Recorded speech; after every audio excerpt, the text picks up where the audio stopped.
wanted for murder.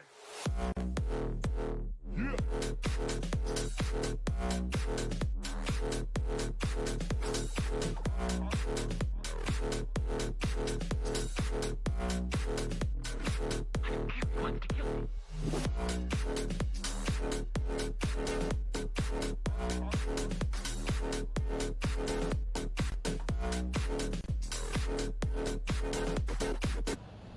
Hello everyone and welcome to ChukkerTV. I'm James Fody alongside Dale Schwetz for the World Polo League Triple Crown of Polo Finals between Mille and Tamera.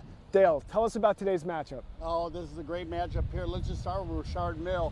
You got Mark Ganzi, the Cobra, playing number one. He's been fabulous playing in the front of the game. He'll rotate all the way around. Hit the Casanola, a true polo star. You got to keep an eye on this guy. And then the ambassador of Mille with Pablo McDonough wearing the number 3, and then Paco de Navai playing the number 4, a former 9-goal player. This team fits really well, and remember, James, they've won 2 championships already this year. But going up against Tamera, and Tamera, a hungry team with Ali Poma, he loves to play in the front of the game. He will rotate around like Mark Ganzi does at the number 1 position, and then at the number 2 position, well, keep on the red helmet, Santi Torres. This guy, he's a hustler. He's going to be rocking and rolling all over the place. And then Diego Cavanaugh, a true captain and 9 goals. He plays a great number 3, uses his team very, very well. And then Hejo Taranco. A lot of people know I've talked a lot about him when I'm on the mic. And I just love the way this guy plays the number 4. Very strong from the back, will run through, very powerful player. And now we've had some close matches this tournament. Talk a little bit about these games. Have been decided by 1-2 goals. You got it. The 2021 World Polo League Triple Crown of Polo. Well, 13 games. 8 of those games have been within 2 goals, and then 2 of those games were overtime games. So, James, it has been very, very competitive. Wow. And these teams have met once before, Mille, Tamera. Tell me about their previous matchup. Yeah, I think the Mille team's probably going to forget about that game. It was 14-6. Now, Ali Poma did not play as he was recovering from an injury, and now he is back. So, big difference there. Now the matchup is there. I know Mark Ganzi, I know Alejandro Poma, the 2 captains of these teams. They're going to come out hard against each other. It's just a great matchup, and I'm very excited about it. Well, there you have it. Mille, Tamera, the World Polo League Triple Crown of Polo Finals coming up next.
Find myself in times of trouble, Mother Mary comforts me, whispering words of wisdom, let it be. And in my hour of darkness, she is standing right in front of me, speaking words of wisdom, let it be. Let it be, let it be, let it be, let it be. And there will be an answer, let it be.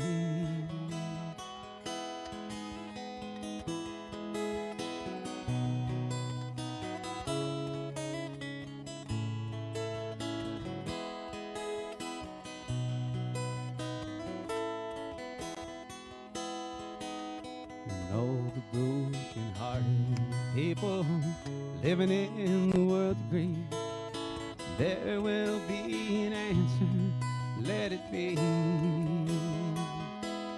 Let it be. Let it be. Let it be. Let it be. And whisper words of wisdom. Let it be. Let it be. Let it be. Let it be. Let it be. And there will be an answer. Let it be.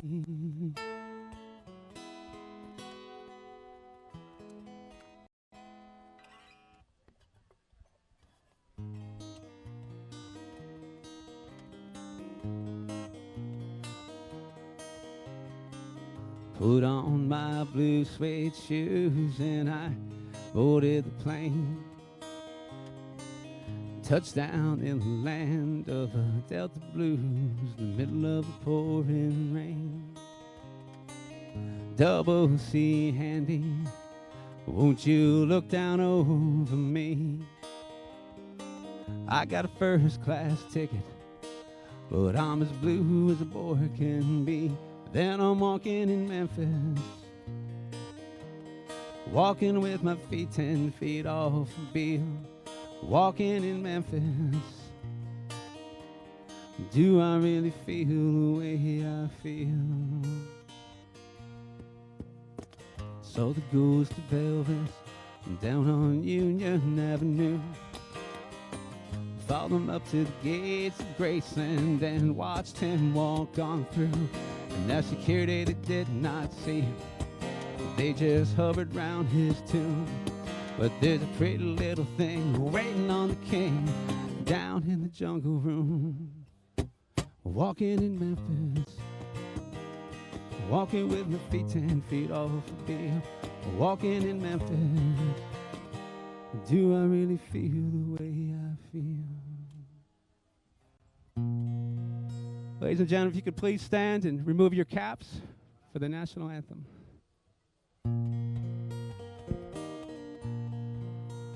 Oh, say, can you see by the dawn's early light what so proudly we hailed at the twilight's last gleaming, whose broad stripes and bright stars through the perilous fight for the ramparts we watched were so gallantly streaming, and the rockets' red glare, the bombs bursting in air, gave proof through the night that our flag was still there.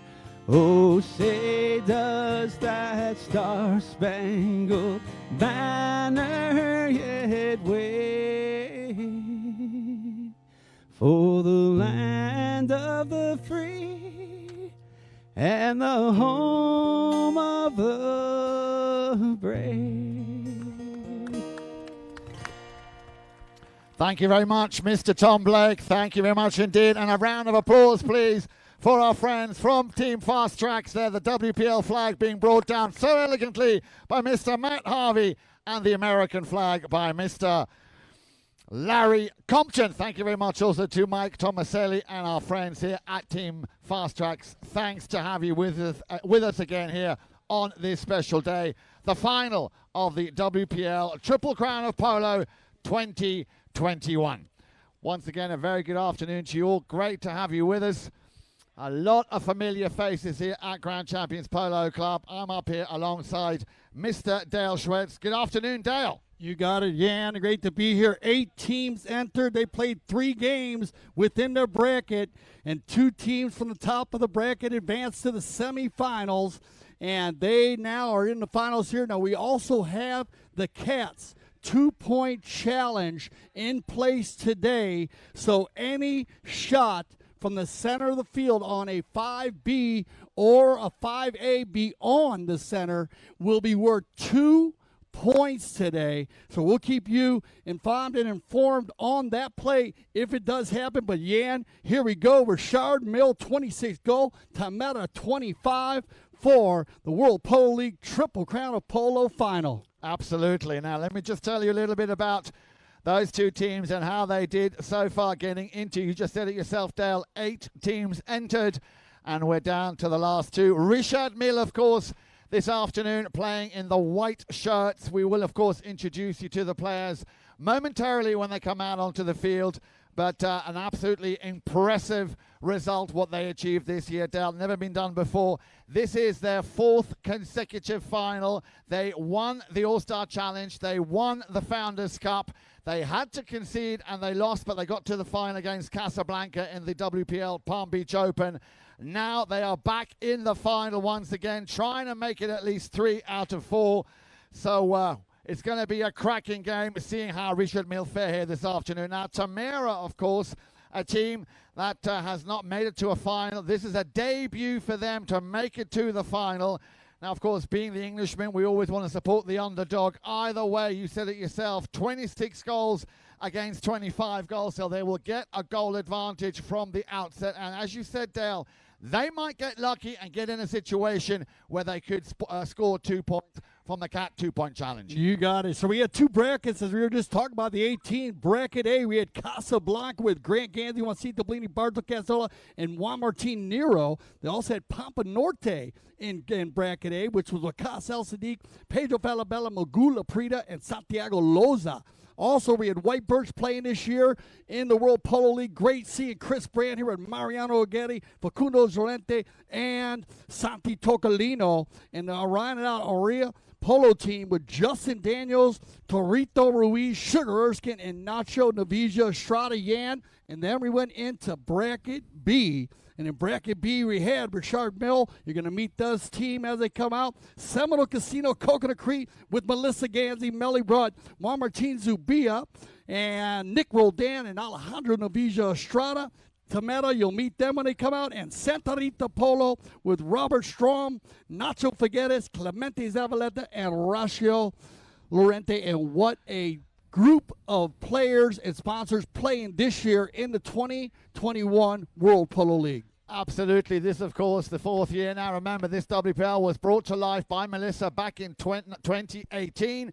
We had to cut short the season last year due to the pandemic, so we are all, I'm sure you will appreciate, very excited and happy that this season was being able to play from start to finish.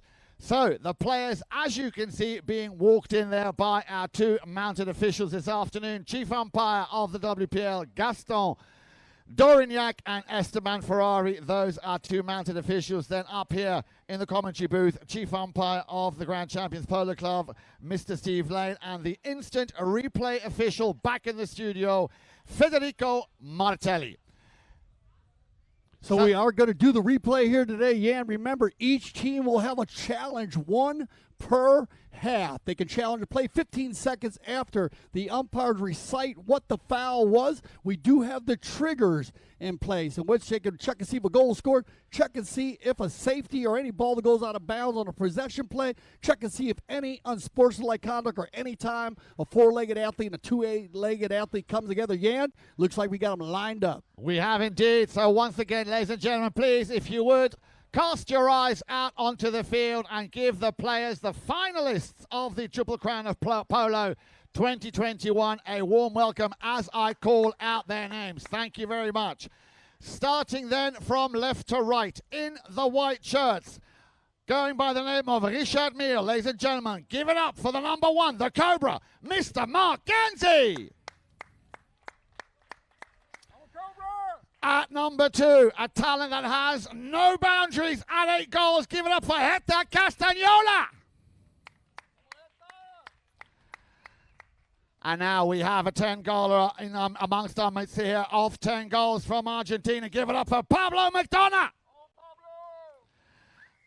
And a man who is a rock in defense but loves to score a goal, Paco de Navai there playing the number 4 position. That is Richard Mille. Over to Tamera. A man who has won the hearts of many, many this season. Ladies and gentlemen, give it up for the one-goaler, Senor Ali Poma. At number 2, the man so far having scored the highest number of goals in this pairing, Santi Torres, there with the red helmet. At number 3, ladies and gentlemen, there is only one 9-goaler by the name of Diego Cavana. And at number 4, another rock in defense, playing off 8 goals, Heyo Taranco. Yeah, great introduction. And remember now, these two teams did meet earlier, and it was a different outcome as the Richard Mille team had 6 goals to 14 goals scored by Tamera. Now, Ali Poma did not play. He was recovering from an injury, but he is back. And we had the opportunity to interview Ali Poma and Mark Ganzi, the Cobra. 2 good friends off the field. It should be an amazing competition. It's not that they just play here at the Grand Champions Polo Club, Yan, but they also compete against each other at the Aspen Valley Polo Club, our sister polo club in Aspen, Colorado. Yes, now listen, Dale, without putting too much of a sauce onto this, the stage has been set. You absolutely nailed it there. They met once before. Of course, it was the second game, the second round of the Triple Crown of Polo. Richard Mille having a bad day that day, and Tamera very, very strong, very powerful, as you rightly said. 16 goals to 4 was the final score. Richard Mille coming into this final now with 3-1, i.e. 3 wins and 1 loss. Tamera with a clean sheet, 4 in a row. And also interesting to know, Dale, Richard Mille so far getting into the final scored 43 goals but conceded 45. Wow. Amazing. And Tamera, scoring 41, only conceded 26 goals. So, as you rightly said, and both teams have an average of 10 or 10.75 goals per game. So, a very high-scoring final awaits us. You got us. We want to welcome everybody. Seminole Casino, Coconut Creek.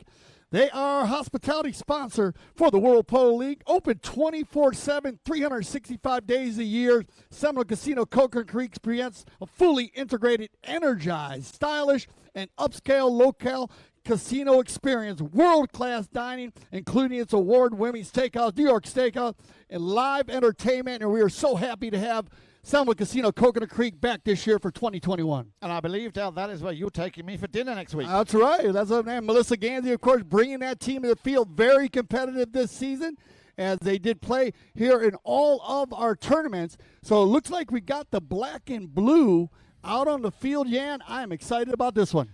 Matt, so am I, Dale. I tell you, I've been looking forward to this final so much. But like I said, very impressive what Richard Mille have done. 4 finals. Whether they win today or not, I don't think that is, well, it's never been done before. So that is going to be the bar has been raised, the bar has been set. Richard Mille entering 4 times, making it to the final 4 times, 2 wins. The big question is, can they make it win number 3, or are Tamera going to put their oar into it and steal this? Yeah, they match up so well. As we talked about, the Cobra loves to play in the front of the game, but Mark's been playing in the front, in the back. And with Ali Poma the same at number 1, you are going to see and witness a true 8-man rotation today. 4 players on each team rotating. The numbers mean nothing. Hockey on horseback this afternoon for the finals of the Triple Crown of Polo. Field conditions here, amazing. The field crew has this field ready to rock and roll. Everybody's here. Energy is high, and it looks like they got them lined up, ready for the first bowling. I believe it's going to be on Esteban Ferrari on the far side. Here we go then. 6 chukkers await us. You might have noticed on the scoreboard, 7.5 minutes. That is the duration of a chukker. A chukker is a period of play. We have 6 of those. And of course, after every chukker is over, the players must, those are the rules and regulations, change. As you rightly say, Dale, they call him the 4-legged athlete. So here we go then, and I think it's going to be guns blazing from the very word go, and once that ball is thrown in, just now waiting for our clear passage before Esteban Ferrari gets the final of the Triple Crown of Polo 2021 underway. Here we go then, and the first touch will be for Tamera, and that'll be Heyo Taranco. Taranco just over the back of the halfway line, looking for that first pass. He's found his number 3, Diego Cavana. Cavana will be looking up to feed the ball to Poma. Ale Palmer will be very often you'll find him in the danger zone, as I like to call it, in the goal mouth. As oh, it's hit the post! It's hit the post, but it's gone over the first goal with the first upset of the game. And there he goes. So they'll start with Taranco out of the bowling, finding Kavanaugh on the far side. Diego Kavanaugh with a bit of a layup shot there. It looked like the Cobra thought that ball was going to go outside the post. He kind of escorted that one off. Bad luck as it bounces off the post, bounces to the right, gets our first goal of the day. Remember, 1 goal handicap in this game, making it 2-0. Ball's back in play. The Cobra. No, beg your pardon, that wasn't the Cobra. But it's definitely Richard Mille who got on top of that play. It's sent back by Taranco. He's looking for Palma. Down the line comes charging Paco de Narvaez, looking to send it up to his tackler, Pablo McDonough, beaten there by Santi Torres. I'll come back to Santi Torres in a few moments. I did mention in the introduction, and he scored the highest number of goals out of all of the 8 players so far coming through to this final. There is the long drive, and this is just going to go ever so slightly wide. So, as I was saying, Dale, Mark Ganzi on an average here, in the last 4 games, he scored a total of 11 goals. Gives him an average of just shy of 3 per match. Heta Castagnola alongside Pablo McDonough, both having scored an average of 50. Well, they scored 15 goals per game, giving them an average of 3.75. And Paco de Narvaez, of course, the defender with half a goal. Here we go. Ball is back in play. And it's going to be Diego Kavanaugh. Kavanaugh gets the pass from Taranco, keeping this ball in between 2 white jerseys. Now Diego working it to center field. Diego's got room to work here. Little Baymare. Nice right off there by Paco de Narvaez. And they'll leave that ball for Heta. Casanola turns it around. Here comes Richard Mille. Players to the left, players to the right. Number 2 decides to take it down the center. Big pickup here by Taranco. Loose ball play and left for Pablo. Pablo now, what's he going to do with it? He has a look to see who he can play it to. He's got the Cobra at the front door. He might just run this one himself, the 10-goaler. Here he goes, and this could be a long-distance shot. What's he got up his sleeve? The Cobra now, the rotation coming back in behind. A cheeky attempt there by Santi Torres to steal it. There comes the shot I was expecting a little bit earlier. He runs into a little bit of traffic. Kavanaugh will pick up that ball. A bit of a traffic jam right in front of goal now, Dale. For those of you, of course, who have not been to a game of polo before, maybe just 1 or 2 of the basic rules for you to enjoy following the action. Once a player has hit the ball, the line of that ball and the continuation of that line is your automatic right of way. This cannot be crossed. It's a little bit like being on a motorway and just changing from one lane to the other. Horses don't have indicators, so you cannot just cross that line. And here, right in front of our very eyes, that was a call for exactly a foul of that kind.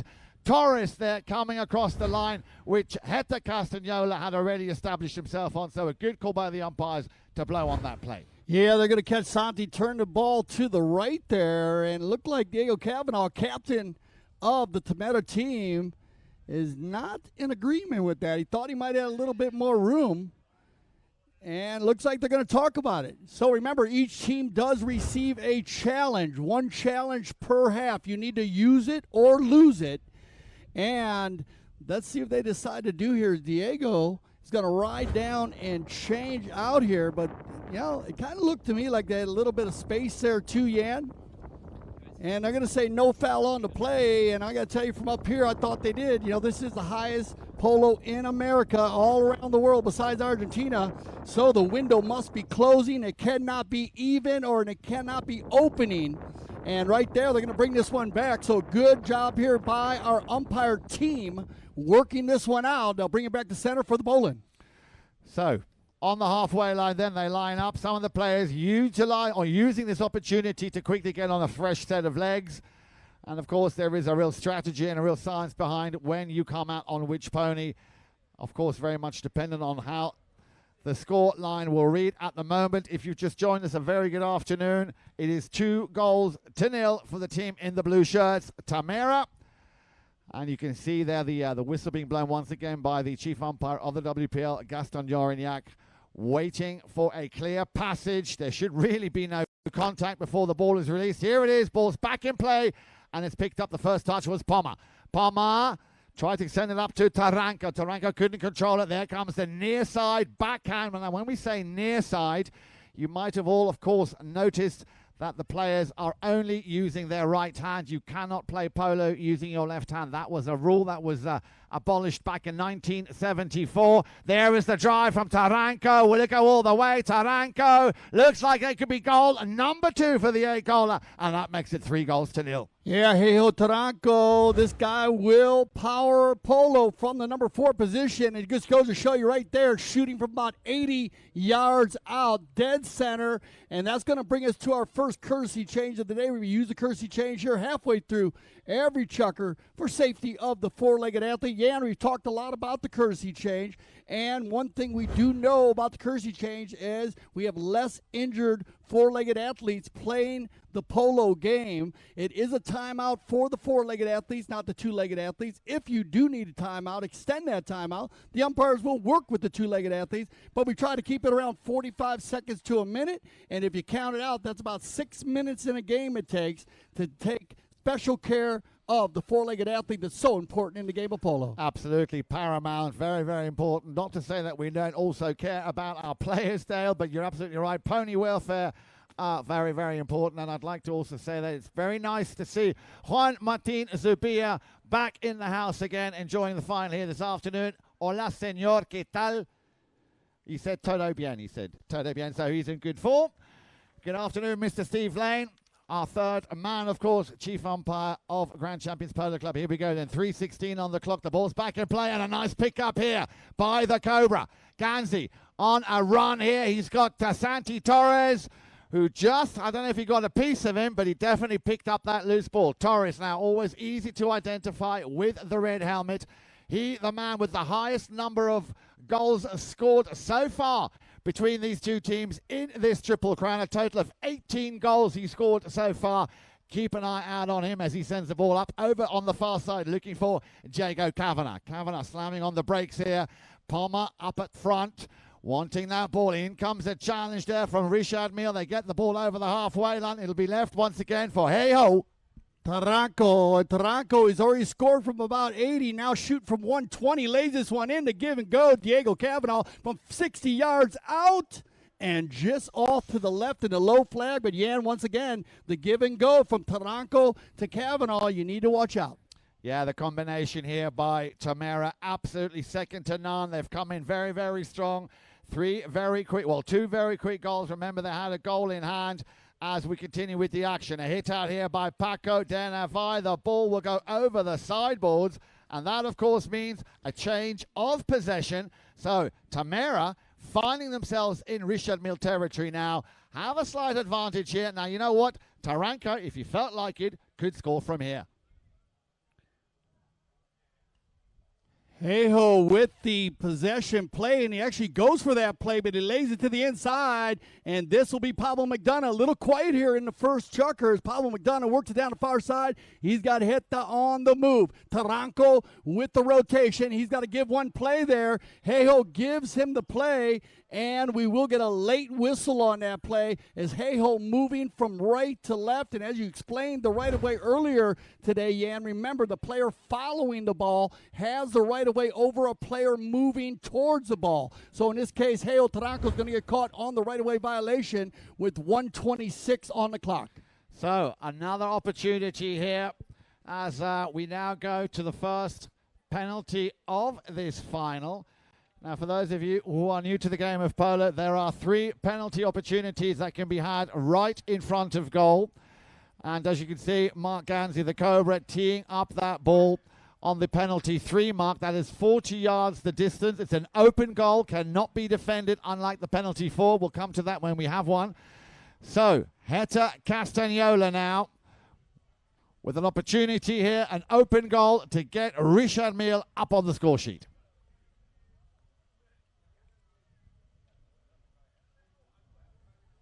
No mistake there for the 8-goaler, and that makes it 3-1. We're down to a little over a minute left to play in the opening chukker. So after a little bit of a slow start, the first penalty from a penalty 3 situation here, being scored by Richard Mille. Yeah, you got it started with Pablo McDonough, and when he finds hit on the move, that's the combination they look for. Castagnoli put the hammer down, catches him on the right-of-way violation, picks up a quick goal, and a very important goal there with about a minute left in the first chukker. Ball's back in play, picked up once again. This time it's the 10-goaler, Pablo McDonough. McDonough will give it up to the front door, looking for Paco Navai. This is what we've been talking about throughout the Triple Crown, the rotation, which I think no other team does as well as Richard Mille. Paco Navai sending that one over the sideboards. And I think by the time the umpire gets to it, that will probably be the first horn. And that will probably conclude the end of the first chukker. That's exactly how it came. So 3-1 at the end of the first chukker. Ladies and gentlemen, give the players a round of applause. We'll be right back here with chukker number 2 in just a few moments.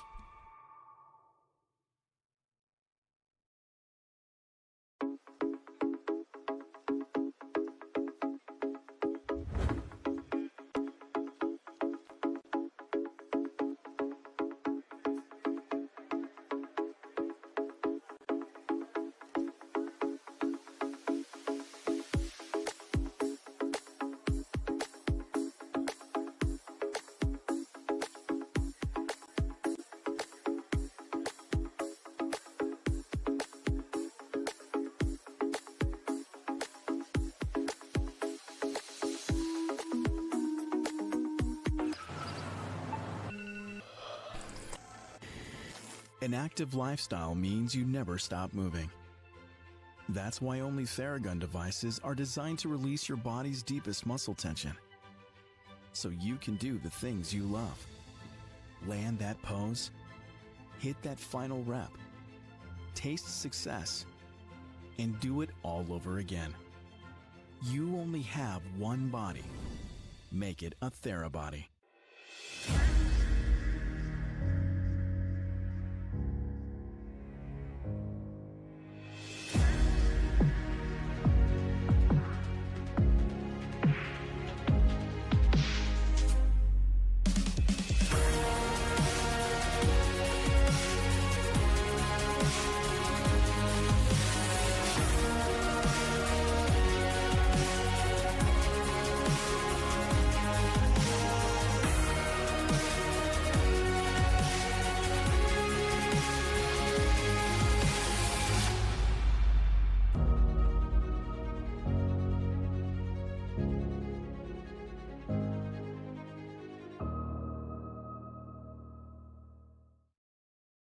Welcome back, everybody. Great to have you here live at Grand Champions Polo Club, and of course watching the action around the world here on ChukkerTV.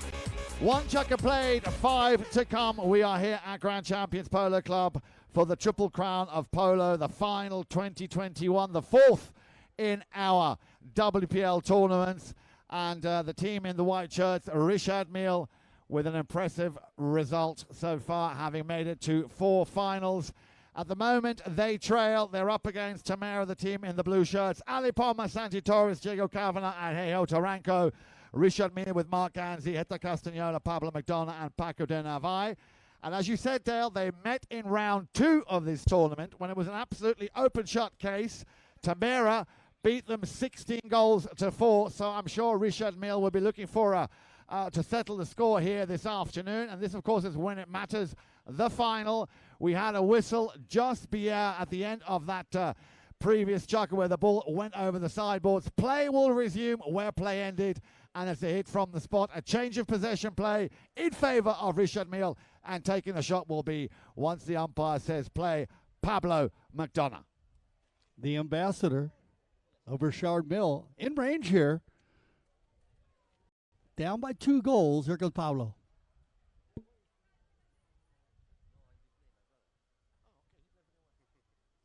Pablo McDonough, look at this shot as it ducks right inside. Oh, just left to the post jam. But then we're talking about how that possession play has become such a huge play in the game of polo. And that gives everybody the ability from 60 to 100 to 120 to shoot that ball. On the knock-in is going to be Hejo Taranco. Taranco now looking for the set play here. Diego Kavanagh has been the man that he has hit to in the last chukker. Diego, He'll slow the game down, send Taranco forward. On the far side, Poma, he's going to be covered by Ganzi. Down the center they go. Foot raise, and it's going to be Taranco. Hejo now crosses over center line, and it'll be Paco. Denarvai, he will get to the ball first on the near side backhand. There it is, looking for a white shirt. There's nobody home. Maybe Kavanagh, I beg your pardon, McDonough can get to it. Surrounded straight away there by blue shirts. Oh, he did very well there, leaving Torres and Taranco behind. That is why he's 10 goals. Pablo McDonough now, like a bulldozer, running through that defense. The ball goes through, but there was a whistle. And you got it. Pablo McDonough is going to pick up that ball from center field. And as you said, Jan, like a bulldozer, ran right between everybody. A late whistle there, but a continuation play. So they will count the goal. And Pablo McDonough fired up here in the second, Chucker. Scoreline 3-2 now. Very much Richard Mille putting the pedal to the metal, revving up their engine, their horsepower. 6:27 left to play. They were down by 3-1. Now they're just down by 1 goal as they line up on the far side, ready for that ball to be thrown in again. This time by Esteban Ferrari. The mounted official over on the far side is going to be picked up by the number 3, by Kavanagh. Diego Kavanagh sends a nice long ball down the field, looking to feed it up to Torres. Torres on the near side, tops it slightly. The Cobra trying to pick it up, but that ball very hard for Torres to pick up, but he did well. And he had Cobra, of course, breathing down his neck. So 6-3, and that is how quickly, Dale, at this level, those goals can be scored. Yeah, strong play out of the bowl in there after the goal by Richard Mille. Now on the knock-in, it'll be Paco. He takes the knock-ins. Usually he'll mix up it a little bit with Pablo McDonough, but this time in the maroon helmet is going to be Dana Vide. He's got hit the Casanola. Casanola looking for the Cobra. The Cobra covered up by Taranco. Now Heta's going to work it in behind. Cobra on Taranco. Keep him all of the field. And number 2 will work it down into the coffin corner. Overrides. Leaves it inside. And Diego Kavanagh said, let's run the turn. Takes it to the far side. Here comes Diego. Kavanagh slams on the brakes. Has possession, cuts in, changing direction. He's got a man out on his right-hand side. Oh, he slightly overcooked that a little bit. Straight away, Paco de Narvaez will try and pick it up if he can. Taranco, and there is the whistle. Yeah, and we're going to get an uneven ride off there as Hejo Taranco slams on the brakes at a standstill, and everyone downfield covered up. So they'll move this ball to center field, about a 40-yard move. And Captain Pablo McDonough is going to talk to the officials out there as the captains on each team have the ability to speak with the umpires, talk about the plays that are going on out there, what calls they make, what non-calls they don't make, and they'll drop this ball at center. And, well, first uneven ride off of the day, Jan, and the first Chucker, a lot of energy as they came out of the tents. So they'll drop this down ball with 1 goal difference here. And remember, we have the Cat 2-point challenge in effect. If Taranco can make this ball from center, it'll be worth 2 goals. Well, he decides to tap it in. Wants to get a little bit closer. I'm sure he'll be thinking 1 goal is better than no goal. Intercepted, oh, not quite, as now 2 blue shirts just waltzing through that Richard Mille defense. Tucking in nicely behind was Santi Torres, appealing to the umpire. Ball is picked up by Hejo. Taranco on the near side. Taranco once again just cruising through that Richard Mille defense, making it 4-2. Yeah, so Taranco starts the penalty 5 from the center, and everybody had a touch on it. And then Taranco, great save out of the air, stopping that ball on the back shot. And then again, Jan dropping his shoulders, head follows, just running through everybody. Hejo picking up his first goal of the second goal of the day, one in the first Chucker from about 80 yards out. Now taking that one all the way across the doorstep as we click down to 4 minutes. Back to the center they come. Ball thrown into play. Now then, who's going to pick it up and win this one? Oh, I think Kavanagh got a piece of it, but only briefly, as it's picked up very quickly here by McDonough. McDonough looking to find, and he does. Castagnola, who does a superb job in controlling that ball. Castagnola with a cut shot to goal. a Remington day, Dale, a Remington, a very close shave on that play. Oh, you call it. Hit the Casanova so strong with the polo ball. Bouncing ball on the far side, no problem. Takes it down into right about 2 yards from the goal line. Not much goal to shoot out there, Yan. Puts it across the field. Finishes the play. That ball will go wide to the left. And with 3:45 on the clock, 4-2, we'll send everybody off on another courtesy change, our second courtesy change of the day. Well, our sponsors, yeah, we got a lot of sponsors that were involved in the World Polo League this year. Absolutely, Dale. And you know what? Without the sponsors, of course, a tournament like this could not happen. We've already mentioned the Seminole Casino. Great to have them on board again this year. I'd like to also mention a big thank you to our friends at Blue Delta Jeans. Thank you very much for your continuous support. And then, of course, wonderful to have Bentley Rolls-Royce Miami with us here this afternoon. Codigo Tequila, of course, that'll be for the after party. Now, did you not tell me how delicious you thought the ocean salmon was earlier?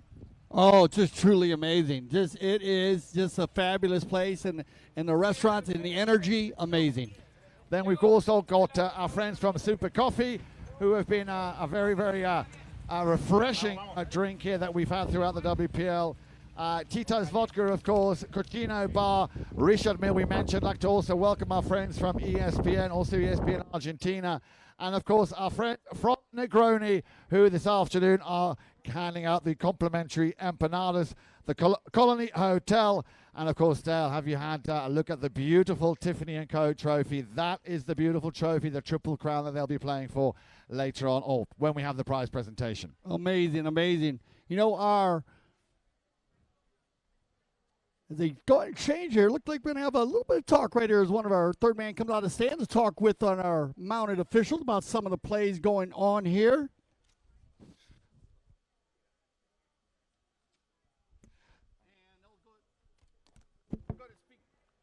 Go on and check it out here. They're going to come down and check it out. They got Esteban Ferrari and Gaston Dorniak.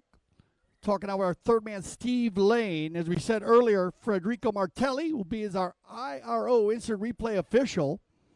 And just to kind of clarify a few plays here, 3:45 left in our second chukker. We'd like to welcome everybody who came to the Grand Champions Polo Club today. Make sure you enjoy yourself while you're here for the World Polo League 2021 Triple Crown of Polo. We're so happy to have this season being played with the COVID-19 pandemic. We thank you all for understanding and staying safe while you are here with the festivities. And what do you got there? Yeah, it looks like we have a... Yeah, well, we always like to, of course, remember those who are no longer with us. And we have Dennis B. Morgan died.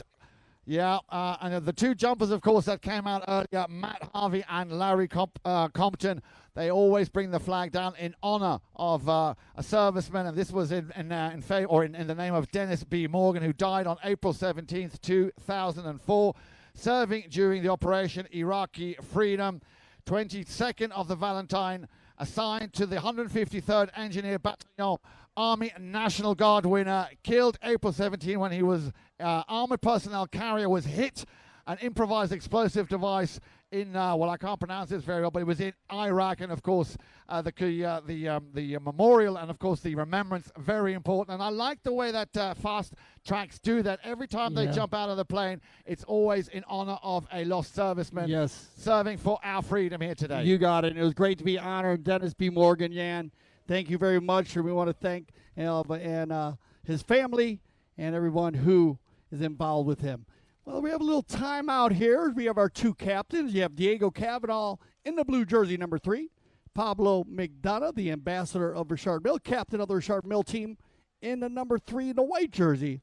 And they're just talking out a few plays. We'll get more information for you when they do come up here and talk to us a little bit. Yan, what a season it has been. No, Dale, let me tell you, what an absolutely incredible season it's been. And as much as we, of course, are here today celebrating and witnessing the final of the Triple Crown of Polo 2021. Remember, next week, and I've spoken to some of the players, we have 6 teams competing down in Miami Beach. The WPL will move down there for about 3 or 4 days for the WPL Miami Beach Polo World Cup. And that, of course, will start. The action will start on Friday, the final on the 25th of April. So make sure you come down. Tito Gaudenzi, the brainchild, able to resurrect that. Remember, it was cancelled last year due to the pandemic. So very much looking forward to seeing some of the WPL superstars taking to the beach, as I say, as of next Friday, 23rd, 24th, and 25th of April, Miami Beach. You got it. And the teams that played, we're so happy to have the Casablanca team back this year with Grant Ganzi, Juancito Bellini, Barto Casanola, 9 goals. What fun it was watching him play. Juan Martin Nero, the man. Just so cool to watch, 10 goals. The Papa Norte team, a new team with Wakas Al Sadiq, Pedro Falabella, Magula Prida, and Santiago Loza. They were fun to watch. Very scrappy team at 22 goals.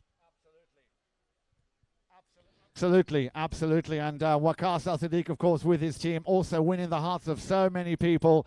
And great to have him here from Canada, of course. Like to also welcome the Al Sadiq family if you're here this afternoon watching, if not at home, hoping you're enjoying the action. Well, I think, Dale, we've got some movement out on the field. And I think we are moments away, and it looks like we're going to have a knock-in or a hit-in for Tamera in the blue shirts. And that'll be taken by Heiho Taranco.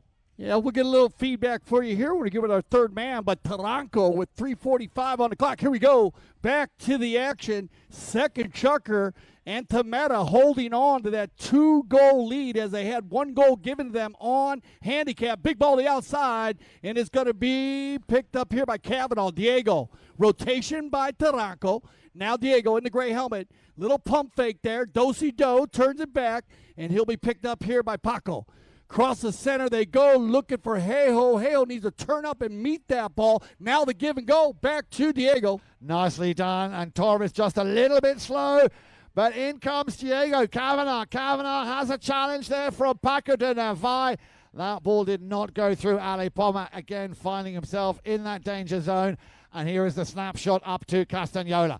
Castagnola now just beaten there by Taranco. He's appealing for a right into the swing. The umpire's being very lenient on that play. Castagnola wants to steal the ball back on the on the sideboards. And Santi Torres will probably get the right of way, snaps one up, and here, this is how you untangle a little frenzy of players over on the far side. Taranco needs to shoot. There comes the drive. And what an amazing goal there by Taranco. Heiho Taranco, but the assist coming from Santi Torres. Yeah, no, they worked that one on the outside. Now they're going to talk about this one. Looks like they're going to wave this one down. So no goal on the play. So we'll take that one back. As I love the give and go from Santi Torres out to Taranco, but that ball's going to go just wide, and it's going to be Paco. Denavai will pick this one up, and of course, just for those of you at home, just remember the mounted officials can always overrule the goal judge, and that's what seemed to have happened here. The goal judge sometimes catches that ball coming at a very acute angle, so a good eye here by the officials as Paco Denavai slightly overcooked that one, puts it over the back line. And now the question is, did it come off a defender? Because Dale, tell us, what happens when the ball comes off a defender? You got it. If it comes off the defender, we will have a safety, but it looks like in this case that ball does come off the pony, the four-gated athlete, so this will be a knock-in, but almost a true coast-to-coast there by the Richard Mille team, so both teams opening it up here in the second chukker. Heiho, and he's got Diego. Kavanaugh on the far side, 1:20 left on the clock. Good marking up here. Kavanaugh doesn't really know who to play it to. In comes Taranco to try and, well, at least take away that defending player, Paco de Navai, to allow Diego a little bit of a run. Oh, cheeky little number there as Taranco took it off his mallet. There is the drive up to the front. Torres now trying to make himself available, and that is the turnaround. And all of a sudden, Richard Mille coming back strong with Heta Castagnola. Heta inside the 30, switches to the near side on the doorstep. Oh, hell. Heiho Taranco is going to get a piece of that one. Oh, he'd like to get that one back as Heiho will cruise around the blue Delta sign down on the far side. But a broken play there as Heiho had everybody running forward. Mishit. Heta Casanello so strong, breaks loose, takes it in, and finish it, and makes it 4-3 to end our second chukker of play. We'll send them off to get some fresh ponies, and we'll be right back here for the World Polo League Triple Crown of Polo Final live on ChukkerTV.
Welcome back, everybody. Here we go then. Chukker number 3 about to start. And so far, it has been a little bit patchy here and there, Dale. But Tamera, very much out there wanting to prove a point here. They want to make it 2 wins in a row. Mille, they have met this team before, as we said, in the second round. And despite the fact that we've seen Castagnola, Hector scoring a penalty 3 and getting another goal over for Mille, and Pablo McDonough scoring a goal, it is actually 3 goals apiece. That 1 goal at the moment is keeping Tamera just ahead of Mille. You got it. They got that 1 goal on handicap, and we had 1 by Diego, 1 by Hejo. They had 3 at the beginning, and then a penalty 3 by Hector Castagnola to make it 3-1. Second Chukker action, Hector again and Pablo, and that gave them their 3 goals. 1 more by Hejo Taranco to make it 4-3. Up and down the field, 300 yards long by 160 yards wide, that field. Those 4-legged athletes will go coast to coast in about 10 seconds, and away we go. Ball back in play. Now then, it's going to come down to winning those very important throw-ins, Dale. We talked about that all throughout the season. Paco de Navarre picking that one up, looking for and finding Castagnola. Took a swing under the neck. A great shot if it works. Not so great if it doesn't, as McDonough having to concede here to Diego Kavanagh. Kavanagh will pick this one up, looking for Pommer. We'd like to see a little bit more of Ale Pommer on the near side. Oh, he just teed that one up in the hope that there'll be a blue shirt behind him. No blue shirt. Torres coming in a little bit too late. It was a clever little idea, but there was nobody back home. Now then, Pablo McDonough. He finds Castagnola over on the far side. Can't control it. McDonough will have to lend another helping hand, tries to get a piece of it. Taranco will pick it up. And who will he play it to? Surrounded there by white shirts. Oh, I thought he might have seen Pommer, who had already turned. It'll be picked up by Torres. Santi Torres now. Torres will try and run it himself over on the far side. Pommer completely out on his own. They try and surround Torres there, taking the ball off him. There comes a snapshot under the neck. Into the run here of Paco de Navarre, and a whistle. A whistle on the play, Dale. And they'll stop the action here with 6:12 on the clock. And it looks like the two umpire mounted officials are going to ride together on this one. In the black and yellow today, our 2 mounted officials are going to drop that ball on the far side right away. Violation. And this is in range as Diego Kavanagh and Hejo Taranco will look to tee this ball up on the far side, sitting about 80 yards out, maybe 90 yards, right around there. And this is in range, about 20 yards from the boards, and it looks like it's going to be Hejo Taranco to do the honors here for Tamera. Up by 1 goal. Here comes Hejo. Now let's see what he's got up his sleeve. Even if he scores, it won't be a 2-pointer, but it could still be a 1-pointer. That looks like it's going pretty straight to me. Did you see that? Hejo Taranco with goal number 4. Restores that 2-goal cushion. Tamera 5, Mille 3. And this is what I'm talking about, Hejo Taranco. I talked about him on our introduction of today. This number 4 will come alive, and you need to watch out. Picking up his 3rd goal of the day, 2 from the field, 1 from the penalty spot on the field, and on the far side on the ball, and this ball is going to get picked up here by Paco, stolen away by Pablo McDonough. He'll turn around, check the field, and sending everybody forward. He's got the Cobra to the left, Hector down the center, Paco to the right. Now rotation, a laser beam of a pass over the 60-yard line. Hector Castagnola on the end. Look at this, wide receiver from the NFL quarterback to finish that one off. Yan Power, Polo by Mille. Absolutely, and goal number 3 for the 8-goaler. So far, very consistent, scoring a goal at least in every chukker. 1 goal in it, 5 goals to 4. And as I say, I'm sure it's only a matter of time until we see Mark Ganzi score. He likes to get into a position where he gets exactly those kind of balls played to him. So and I'd like to see the same over on the other side. As I say, so far only Taranco scoring for Tamera, and it's Castagnola and McDonough for Mille. 4:44 on the clock, ball is thrown back into play, and it's going to be Pablo McDonough over on the far side. McDonough slows it down, and once again, same play that they had earlier. He's going to send everybody forward, splitting the defense in half, and it'll be McDonough to control. About the 100-yard line. Gets by one blue player. Look at this, down the center, and the Cobra has room to work. Gansey from the 60 gets the next shot. It's going to save this one. Keeps it on the field, backs it across the center. But 9 times out of 10, when the offensive attack backs that ball across the center, gets taken out. And once again, it will be Santi Torres on the far side. Torres slows it down. Gets a little help there from Taranco. Sword fight from Casanola, and it'll be Santi. Nice pass up the field, but there's no blue shirt. Ali Palmer, a little bit wrong-footed there, as the 10-goaler will take it on the scenic route around the outside. Still McDonough. In comes Kavanagh for a challenge. He stops and turns, cuts in. Nice defensive play there from Pakinanavai, allowing the 10-goaler to open his shoulders and find Castagnola. Castagnola now up against Taranco, takes the pace out ever so slightly. There is the big little chip shot back in front of goal. McDonough just needs to get the putter out, and all of a sudden it's 5 goals apiece. Oh, you want it, you got it. Power polo at its finest as Pablo McDonough starts that one off from about the 100-yard line on the opposite side of the field. Finds Heta Casanola once again, the young polo star. Snap. He finds Pablo on the run. Yan, that is amazing, brilliant polo at its finest. Absolutely. 3:01 on the clock, Dale. 5 goals apiece.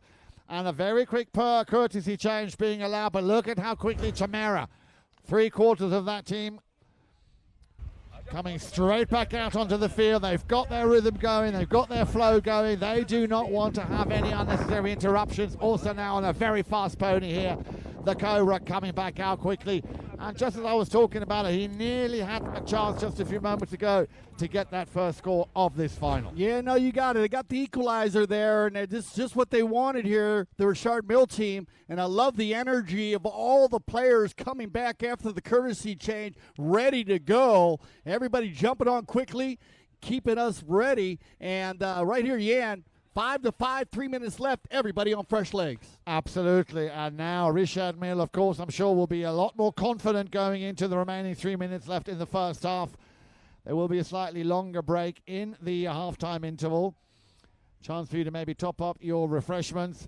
And let's see if Richard Mille can take it all the way and actually for the first time in this final take the lead. Because if we look at the score sheet so far, Dale, it was 3-1 in favour of Tamera at the end of the first chukker. 4-3 at the end of the second. And at the moment, if we just isolate this chukker, Richard Mille are leading by 2-1. Yeah, they've kept the Cobra and Poma under control here in the first half anyway, Jan. They usually pull the team, but on both teams, the number 2s, and that's Santi Torres and Heta Casanola, they've actually been up there on the offensive attack, but the number 4s on both teams have been running through, and that's Hejo Taranco in the blue and Paco de Navai in the white. We are going to get a challenge here. And you know what? 2:30 on the clock. You know, might as well use it. Well, Dale, this is where your words always ring home to me when you talk about the matrix here of the winning and the chance of when to take it. Hang on a minute. The third man is... All right. Well, as Dale would like to say, it's always a very important time when you need to pick your moment when to play that challenge. So did we have a challenge on the play? No, so we have a trigger on the play. We talked about using the trigger when the ball does go out of bounds, like what player came off of, who hit it out. And in this case, it must have went off of a white player's pony or they hit it out. So possession for Tamera, and it's Diego. Nice pass up to Ali Palmer. Ali Palmer there on the near side, tried to redeem himself. The Cobra not happy. Play continues. Torres there with a little, snap cut shot there, keeping the ball in front of that goal mouth as Richard Mille will pick it up and run away with it. Castagnola, look at the trickery here from the South American, taking it up nearly over the halfway line. Taranco, the defending player, of course, couldn't control it. In comes Torres, and Torres will steal it and turn it around. Now then, counter-offensive play. He's got to get past 2 defending player. Torres out in front and out on his own. Where are his teammates? Torres, will he go for the shot himself? A snapshot to goal by Santi Torres. Did you see that, Dale? Okay, Golazo Santi Torres, he's going to turn that ball up at center field, then bust down the right side, almost a little bit too far into the coffin corner, but snaps the next shot, and Yan dead center to take Tamera back up by 1 goal as we click down to 1 minute left here in the third, Chucker. That is goal number 1 for Santi Torres in this final, but goal number 19 overall in this tournament. And just when you need it the most, that's when he pulls it out of the bag. And look at this, he's on the ball again. Torres wants to control it. He's got to get past Paco de Navarre. There comes the shot. Santi Torres makes it 20. Wow, Dale, 7 goals to 5. Knock, knock, knock. Guess who's here? Santi Torres shows up in the third, Chucker, and scores 2 goals in under a minute, and 2 huge goals, because remember that Tamera, they started out with a 1-goal handicap, and now taking that 2 goals back. Let's see if, they're going to get back to center here, Yan, and that's going to go ahead and send everybody off. So what a half. Put your hands together for Tamera in the blue jerseys, Richard Mille in the white jerseys. Enjoy yourself as we go to a halftime break. Yan and I will be back in a couple minutes to do a breakdown of the first half. You are watching the World Polo League Triple Crown of Polo. We're live on ChukkerTV.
The world's best polo in your pocket. ChukkerTV, the only app you'll need to watch polo.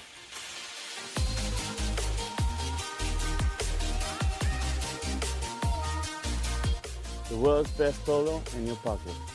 ChukkerTV, the only app you'll ever need to watch polo.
We've had here today, Jan and Frank. What do you think? Well, Dan, I'll tell you, well, first of all, it's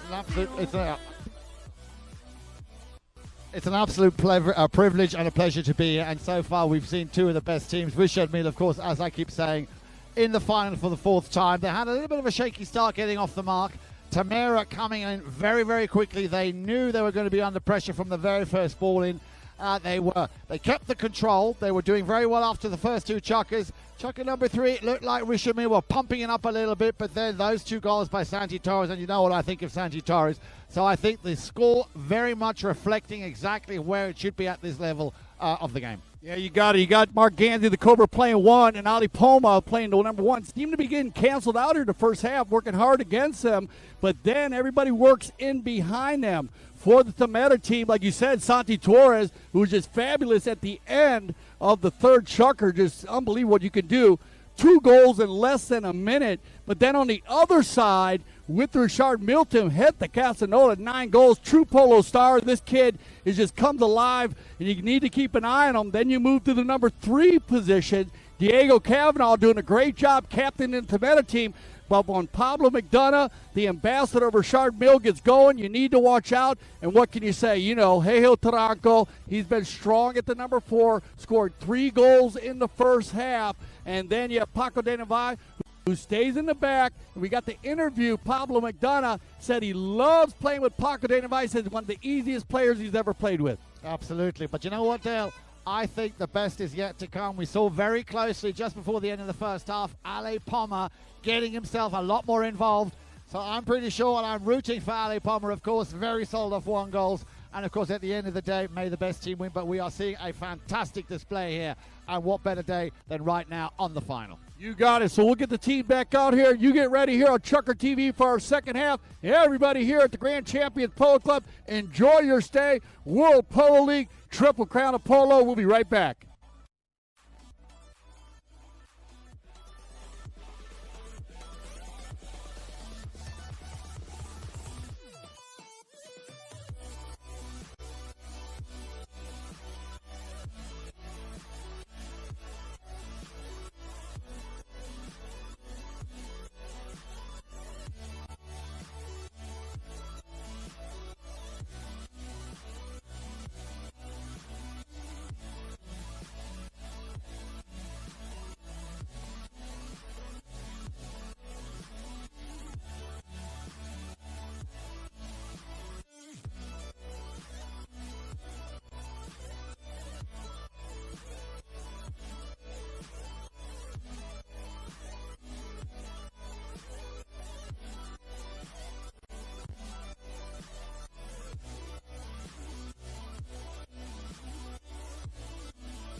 Welcome back, everybody. Second half action, 7-5. We want to welcome back ChukkerTV. This is the World Polo League Triple Crown of Polo final. If you're just joining us for the second half, Richard Mille, 26 gold in the white jerseys. Mark Ganzi, Heta Castañola, Pablo McDonough, and Paco de Navarre in the blue jersey today. 25 gold, Tamera, Ali Poma, Santi Torres, Diego Cavanaugh, Heo Taranco. I'm Dale Schwetz with Jan Eric Frank. Jan, what do you think? Here we go. Here we go, ball's back in play. And it's Richard Mille who wins the first ball in of the second half by the 10-goaler. Torres puts his oar down and sends a nice little backhander, hoping to feed the ball to Diego Cavanaugh. But Paco de Navarre, remember Paco de Navarre, formerly a 9-goal player, and still very much a dangerous man here for any opposition, playing the number 4 position, so primarily the defender. And also his role is to try and open up the play and send the balls up to his attacking, his striking Polo teammates. Near side backhander coming in from Cavanaugh once again. Torres, the workhorse, always there. Look at that. Torres stealing the ball there off Castañola. Torres now out in front and out on his own. Another snapshot there into the danger zone, looking for Taranco. Couldn't pick it up on the back turn there, but again, great oversight there from the 7-goaler, Santi Torres. Heta will turn this one around, slow the pace a little bit, take a breath, and get the Richard Mille team moving forward. He'll override, but picked up now by Paco. He'll turn it around. Oh, a little ride up there by the red helmet, Santi Torres. And this will be a uneven ride-off. Now, we saw this happen in the first half, so actually, I think they're calling uneven ride-off. Yeah, it looks like that. So very consistent. As we saw this earlier. Remember, you can ride a player off in the game of polo. You can now ride them off too far in front of the saddle or too far behind the saddle. In this case, too far in front of the saddle, not in the center, no more than 45 degrees, same relative speed at a standstill, and it's going to be Pablo on the move. Nice little drive over the halfway line, and he's found the Cobra. Ganzi trying to control that ball, hovering behind him there. 2 blue shirts. One is Diego Cavanaugh. The other is Santi Torres. It'll be Cavanaugh on the near side to pick this one up. Oh, a little bit of help from the pony. And I'm sure you won't mind as Cavanaugh now. Diego out in front. Hoping that Taranco was going to pick that one up. Poma got a piece of it, but it's left for Torres. Torres, in comes the challenge from Castañola. Now, these two have had a couple of little duels here this afternoon. Torres once again coming out on top. Torres, what's he going to do now? Leave this one for Taranco. I think that was the team play. No, it's going to be Diego. Cavanaugh will open his shoulders, giving half a chance. Will send it down the field, where Paco de Navarre will just watch it go over the back line. So power play here from Tamera. You got it with 5 minutes on the clock. It looks like a few players are going to take this opportunity to jump on a 4-legged anthem. Now remember, even though we do use the courtesy change, players are allowed. We call it the NASCAR change. They can change at any time, such in NASCAR, where a driver can get gas, tires, whatever he needs. You can do the same thing here in the game of polo. And in this case, it was Heta Castañola jumping on a new 4-legged athlete. It's going to be picked up here again. Pablo McDonough, he's been the battery. Here comes Pablo. McDonough with a nice long drive up to the front, looking for the Cobra. But out on the far side is Castañola. Castañola will try and send it into the danger zone, but great defensive play once again here. Cavanaugh turns it around, picked up by Torres. Torres now, this is how quickly they can turn offensive play or defensive play into offensive play, just holding back a little bit. That's a little bit short, that ball for Ale Poma. Would love to see Ale get on the score sheet, as once again it's picked up and turned around by the 10-goaler. McDonough, in comes the sword fight from Cavanaugh, leaving this one now for Castañola. And all of a sudden, looks like a Monday morning traffic rush hour there. They're all coming at that ball together.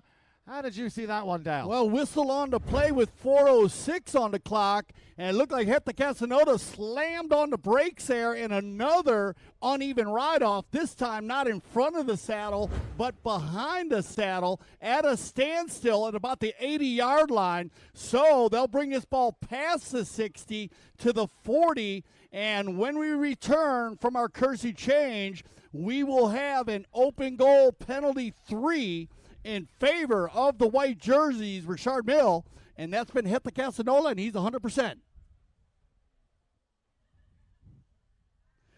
So as they come back out, Heta's going to go ahead and regroup here. What do you think, Ian? Well, I'm pretty sure Heta Castagnolo from that spot, he's not going to make a mistake. They need a quick goal. But you know what, Dale? I've got to really draw my hat for how well Tamera are playing, not only up front in scoring, but also what they're doing at back. A very solid defense here. Santi Torres, you said it yourself, all of a sudden Santi Torres took control here in that previous chukker. 4:06 on the clock. And now then, a little bit of pressure, but he will put this away in his sleep normally. Castagnolo, an open goal penalty, takes the shot, no mistake. Another penalty 3 for Castagnolo, and the first score in the second half. Yeah, hit the Castagnolo, second penalty 3, as Jan just said, and 2 from the field. So 4 goals on today, bringing it within 1 goal. And again, both teams, as we saw in the first chukker, Jan, a lot of energy in the first chukker. Now coming out of the tents, hitting the field with our fourth chukker with energy, and we will get a timeout. So I think they're going to use this opportunity for our final 3 players. As you saw, all players come back to the center. Once all players do get to the center, that's when our umpire will sound his whistle and send all players off. Now, the Richard Mille team, they chose to change their ponies when they were down hitting the penalty shot. And in this case, 3 out of 4 players will change for Tamera. And when they get back with 3:44 on the clock, what a match we got. 1 goal difference. We have indeed. Now, I wonder what must be going through the minds of Richard Mille. They know they still have quite a bit of work to do. All 4 players out on the field. Little team huddle there. Santi Torres, what do you think he's doing? Think he's eavesdropping there, trying to find out a little bit of information on what they've got up their game plan. Kind of milling around. Exactly. So here they come then. As you said, a little under 4, or a little over 3.5 minutes left to play in the fourth chukker. And we will, of course, have an extensive prize presentation. I'm very much looking forward to seeing that beautiful trophy, of course, by Tiffany & Co.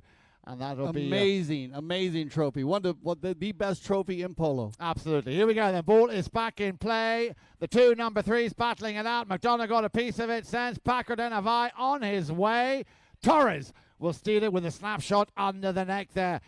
And Ale Palmer, I'm just keeping an eye out on Ale Palmer. He's the number 1, of course, in blue, also with the blue helmet. Always, as you can see, trying to find himself in a space where he can get and receive a pass. Little change around there from Torres to Kavanagh. There is said pass. And now the Cobra in defense, playing the number 4 possession. Will send it back, looking for Castagnolo. Castagnolo will do the switcheroo, giving it to McDonough. But hang on. Once again, the Blues have got it. And now this could be a nice little pickup on the near side. Just wants to control it. Hard ride off there from the 10-goaler. And he saw Paco de Navai facing the right way. Near side backhander from Taranco. Unfortunately, Diego, of course, wrong-footed. And that will allow Richard Mille to launch a new offensive play. All right, in control. Little help there from Paco to take out Kavanagh and Pablo. The ambassador, once again, Richard Mille, looking for a little ducking and diving play. Dives to the inside. That's going to give him room to work, and this is what we've seen all day. The give and go from number 3 to number 2. Heta. Castagnolo will try and send one from about 100 yards out. And the finishing touch, if I'm not mistaken, coming there from the Cobra. Yeah, the Cobra's going to pick up his first goal of the day. And again, Ali Poma smothering the Cobra. But a good 1-2-3 from Pablo McDonough. He finds Heta. Heta finds the Cobra inside the 40-yard line. Pick up on the near side. Flip to the offside. And a super finish by the number 1 as they come back to center. And look at this, the equalizer once again as we come down with 1:40 on the clock. 7 goals apiece then. And a whistle. Gaston Dorignac, very, very adamant here. He wants a clear passage before he releases that ball. Here it is, dropped in now. It's going to be Torres. Torres will turn it. Palmer's up at the front. He needs to snap one up there quickly. Castagnolo coming far out of his saddle there to try and feed the ball, try and take the ball off Torres. There is another one of those under the neck shots. But unfortunately for Tamera, it'll be intercepted by the 10-goaler, Pablo McDonough. Oh, hang on. The danger is not yet controlled. Packard and Navi left to pick up the pieces, to do a little bit of house cleaning there. Back in the deep side of their own half. Richard Mille getting closer and closer to that halfway line again. Packard just holding back. He read it well. Sends a rocket special delivery pass up to the front, where this time it'll be intercepted by Jago Kavanagh. Kavanaugh on the far side turns the defense into offense so quickly now, trying to keep it in between two players. Kavanaugh slows it down, looking for an outlet pass. Looks like Santi going forward. Hejo in the rumble seat on the gray pony. Now Taranco. Taranco works it to the center. He'll send Diego forward. 30 seconds left in our Ford Chukker. 7-7. That one bounces off the pony of Hit the Casanova. Turned up again by Taranco. Down the center and stolen away by Pablo. Time on the clock for Richard Mille. Little ride off there by Kavanaugh. Pablo, look at his play in between two Tamera players. Clock under 10 seconds. Pablo still in control. Out of the air on the bouncing ball. That ball will land at about the 60-yard line. And our second horn, so put your hands together. Tamera and Richard Mille will send them off and be right back for our fifth Chukker play. 7-7. We're live, ChukkerTV.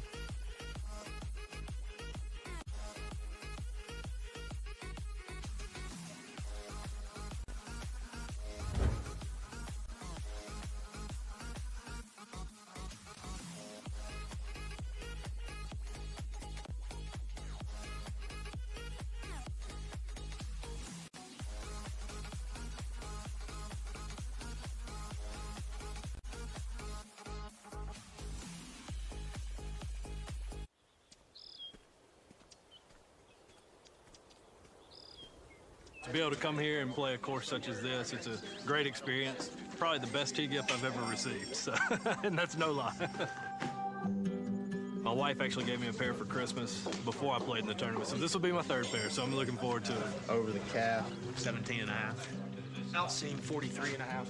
We make a personal pattern for everybody, and that takes a lot of different points on a body to draft a pattern. I have at least 7 or 8 pair. Great golf course, and get a pair of blue jeans out of the deal is freaking awesome. The down for that is 17 1/4. Was that about 32? Yep, you nailed it. Same thing you've been wearing since high school. 6 and a half. No, that's fine. Thanks so much for being here, and good luck today on the course. We will do a true shotgun start today, so good luck today, and y'all have a great time.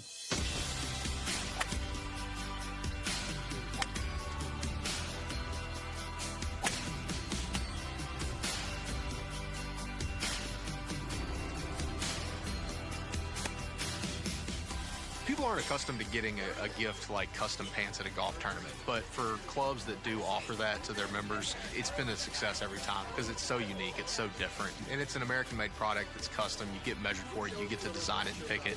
Who doesn't like that? Getting a pair of jeans from Blue Delta is a great gift, something unique, something that they normally wouldn't get that they really appreciate.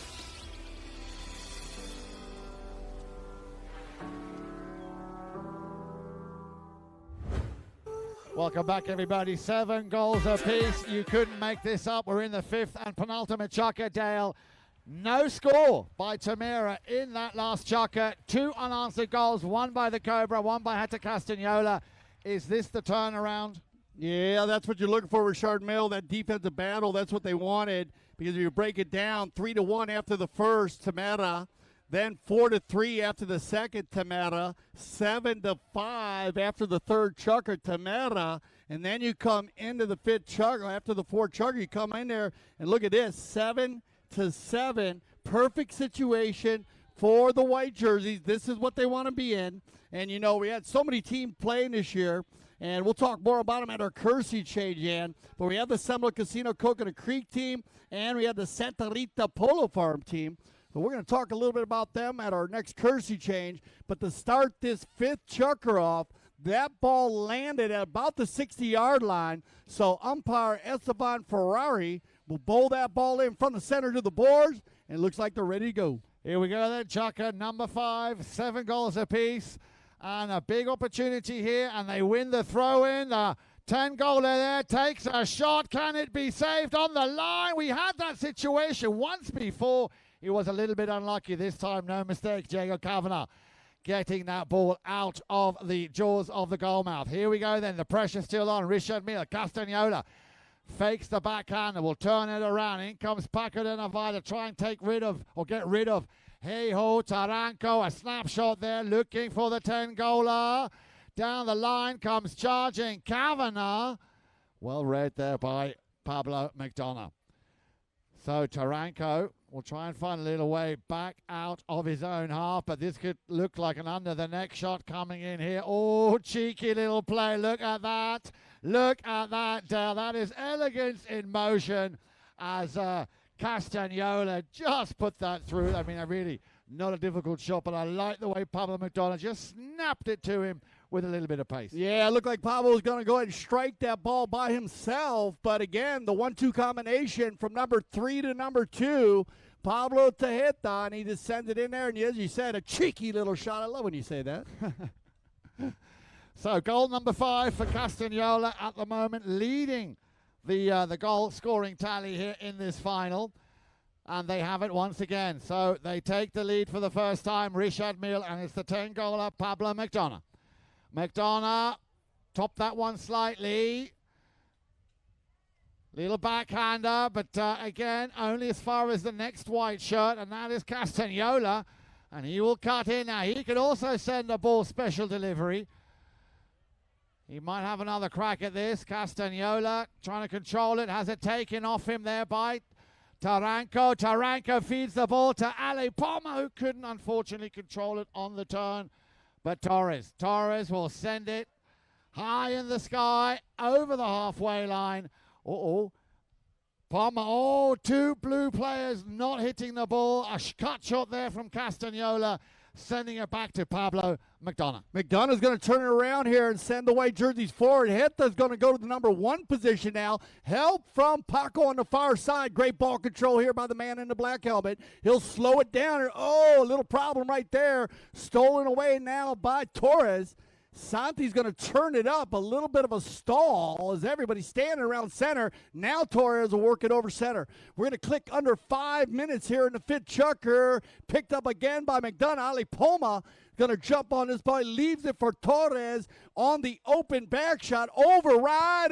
Trouble in paradise as Heo Taranco inside the 40 will pick up the loose ball play. And bad luck there for the Richard Mille team, and that'll equalize it once again at 8-8. Absolutely. They got a little bit lucky there, and I'm sure they'll be very happy having gotten that goal. Taranco just keeping his wits about him, puts himself in that position, and then it was literally just a little chip shot.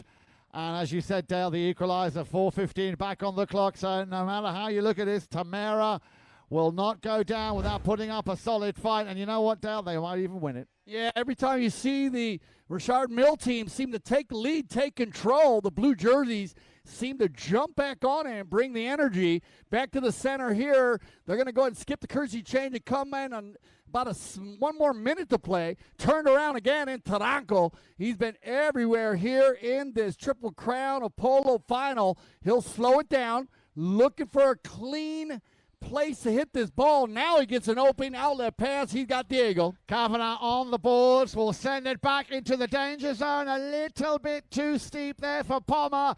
Palma maybe get a piece of it on the near side, but the Cobra sends it, and I believe over the back line. So that should, if I'm not mistaken, Dale, be a safety 60. I'm not sure if it went off a blue player's mallet. And they're going to go ahead and talk about this one now. Of course, if that ball was knocked out of bounds by the white jerseys, like a corner kick in soccer when the ball goes over the end line, they will give a corner kick. In this case, they give a safe. They move it out to the 60-yard line, but it looks like they're going to go ahead and give a knock-in. So that must have went off of Ali Palma's mallet, and that'll send us to our courtesy change with 3:23. Now in bracket B this year in the World Polo League Triple Crown of Polo, we had Richard Mille, and we had Seminole Casino Coconut Creek, and that was with Melissa Ganzi, Juan Martin Zubia, Nick Roldan, and Alejandro Davija Estrada. 3 8-goalers playing with Melle this year for the Seminole Casino Coconut Creek team. Tamera was also in bracket B. And then you had Santa Rita Polo Farm with Roder Strom, Nacho Figueres on 6 goals, Clemente Zavaleta on 7 goals, and you had Horacio Lorente on 6 goals, and they came in at a 24-goal team. So 8 very strong teams playing this year in the Triple Crown of Polo. It looks like we have all 8 players back on the field. One more player coming. It looks like it's going to be Paco Denavai. Now remember, tomorrow we are going to have our continuation of the Grand Champions Cup, and that is our 16 goal, and it's a carryover score from yesterday, so that should be a lot of fun. No, very much looking forward to that, of course, tomorrow. That'll be at 11 o'clock tomorrow morning. Now remember, you can always, of course, go to ChukkerTV and go to gcpolo.com. Hit schedule to find out exactly if there are any changes made. But as it stands at the moment, tomorrow morning, 11 o'clock, we will have the final of the Grand Champions 16-goal cup. Make sure you tune in for that. Here we go then. The action continues with a hit in from the back line in favor of Richard Mille. Still Richard Mille getting closer and closer to that halfway point. McDonough looking, as always, for Castagnola, but Diego Kavanagh got there first. Taranco cutting across and over that right-of-way by Pablo McDonough. Now, Dale, you don't want to be giving away opportunities like that, not at this stage of the game. You said it, Jan. That's where you want to keep this Richard Mille team off the penalty line. And on the breakaway there, that ball is about the 100-yard line. So let's see if they decide to drop this one. Look like you're going to go to the 60-yard mark on this one. So we'll have a penalty 4 in favor of the white jersey. Remember, all players on the they're going to move it in a little bit. Looks like they're going to go to a 3. So 40-yard open goal. Penalty shot on the breakaway play by Pablo McDonough. And McDonough, look at 2 goals from the field, has been hit the Castagnola, who's has 2 penalty 3s already today to add to his 5 goals. 2 penalty 3s and 3 from the field for the number 2. And it looks like he's going to do the honors once again.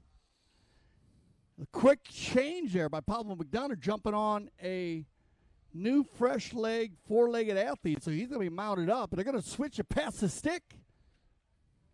Or are they? Yeah, it looks like it is going to be McDonough. So McDonough now to try and put the put his team back into the lead. Penalty 3. And as you said, Dale, so far 2 to his name, so this could be goal number 3 for the 10-goaler. And easy, very easy, no mistake. McDonough makes it 9 goals to 8. We are in the 5th chukker with a little less than 3 minutes left to play. Yeah, and this has been the secret to their success. If Hit the Casanova is not taking the penalty shots, he will pass the stick to McDonough. Both of them very strong from the penalty line for the 2, 3s, and 4s. And the Cobra also will take some of the short ones. Paco, if they need them. Back to the center once again. 1-goal lead here, Jan, and we're going to click under 3 minutes. Ball's back in play, picked up by the man who just scored a few seconds ago on the halfway line. Pony not playing along with him, so that'll be a chance here for Kavanagh. Diego to try and steal it, but Paco de Navai turned quickly and looked for Castagnola, but Torres got there just a little bit earlier. Torres trying to clear the ball and get a little bit of space there. So both teams, Dale, marking up very, very well. Now a chance possibly here for Taranco. Oh, he mishit that, and that will be an open opportunity. Castagnola already going up the field. There's an appeal. He came on the line, Diego Kavanagh. Now that can only be due to a slight delay there by the 10-goaler. Let's see what the umpires make of that. They're having a little discussion here, Dale. So that would be an interesting call if that really would to be the right-of-way infringement call on that play. Yeah, 2 umpires ride together. They drop the ball at the 100-yard line, and it looks like this is going to stand, and it looks like Richard Mille's going to go ahead and save their challenge for the 6 chukker, which, you know, yeah, I'm a big fan of that. I like saving them, especially when you have 1 per half. Tight ball game here, tight match, so not a bad opportunity to save that. They'll drop it at center. It'll be hey-ho. Taranco gets things underway. 1:44 on the clock. We're in the 5th chukker. They trail by 1. And I'm sure they would like to get another quick goal before they go and change ponies for the sixth and final chukker. Oh, a deflection coming off the pony there by Pablo McDonough. But Kavanagh. Oh! Kavanagh coming out on top here. Will try and unleash a long ball. But it's picked up by McDonough. McDonough will turn. In comes Torres. Torres will feed it back to Kavanagh. Diego Kavanagh. They're all trying to get a position so they can open those shoulders and take a shot. No love lost here. They're fighting for every inch of Polo field. Torres, they're appealing. And as you would say, Dale, you can throw a blanket over all 8 players, all huddled up. But maybe now Taranko with a shot to goal. There it is. And once again, the equalizer, just under a minute left to play here in the 5th chukker. Yeah, and every moment it changes, and then one team just bounces back. So I don't think they have time to get back to center for this one. So we will end this 5th chukker 9-9. Put your hand together one more time. Tamera and Richard Mille. And you don't want to miss this 6th and final chukker. We're all tied up for our World Polo League Triple Crown of Polo. Stay with us. We'll be back. ChukkerTV.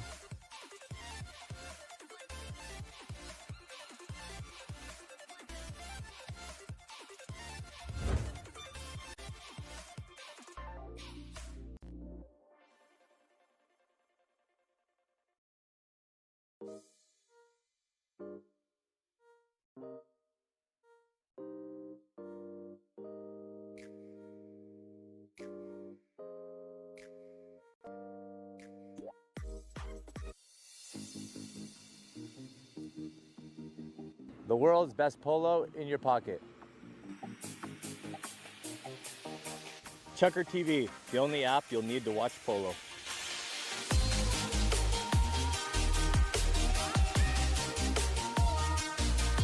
The world's best polo in your pocket. ChukkerTV, the only app you'll ever need to watch polo.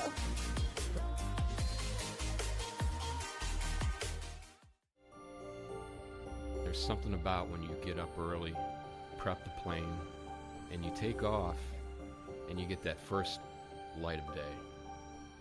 And the air is crystal smooth. You can see forever. You have to have the right aircraft for the right flight with the right crew up front. Only NetJets can do this. The flight dissolves into the background. It should just be the here and now.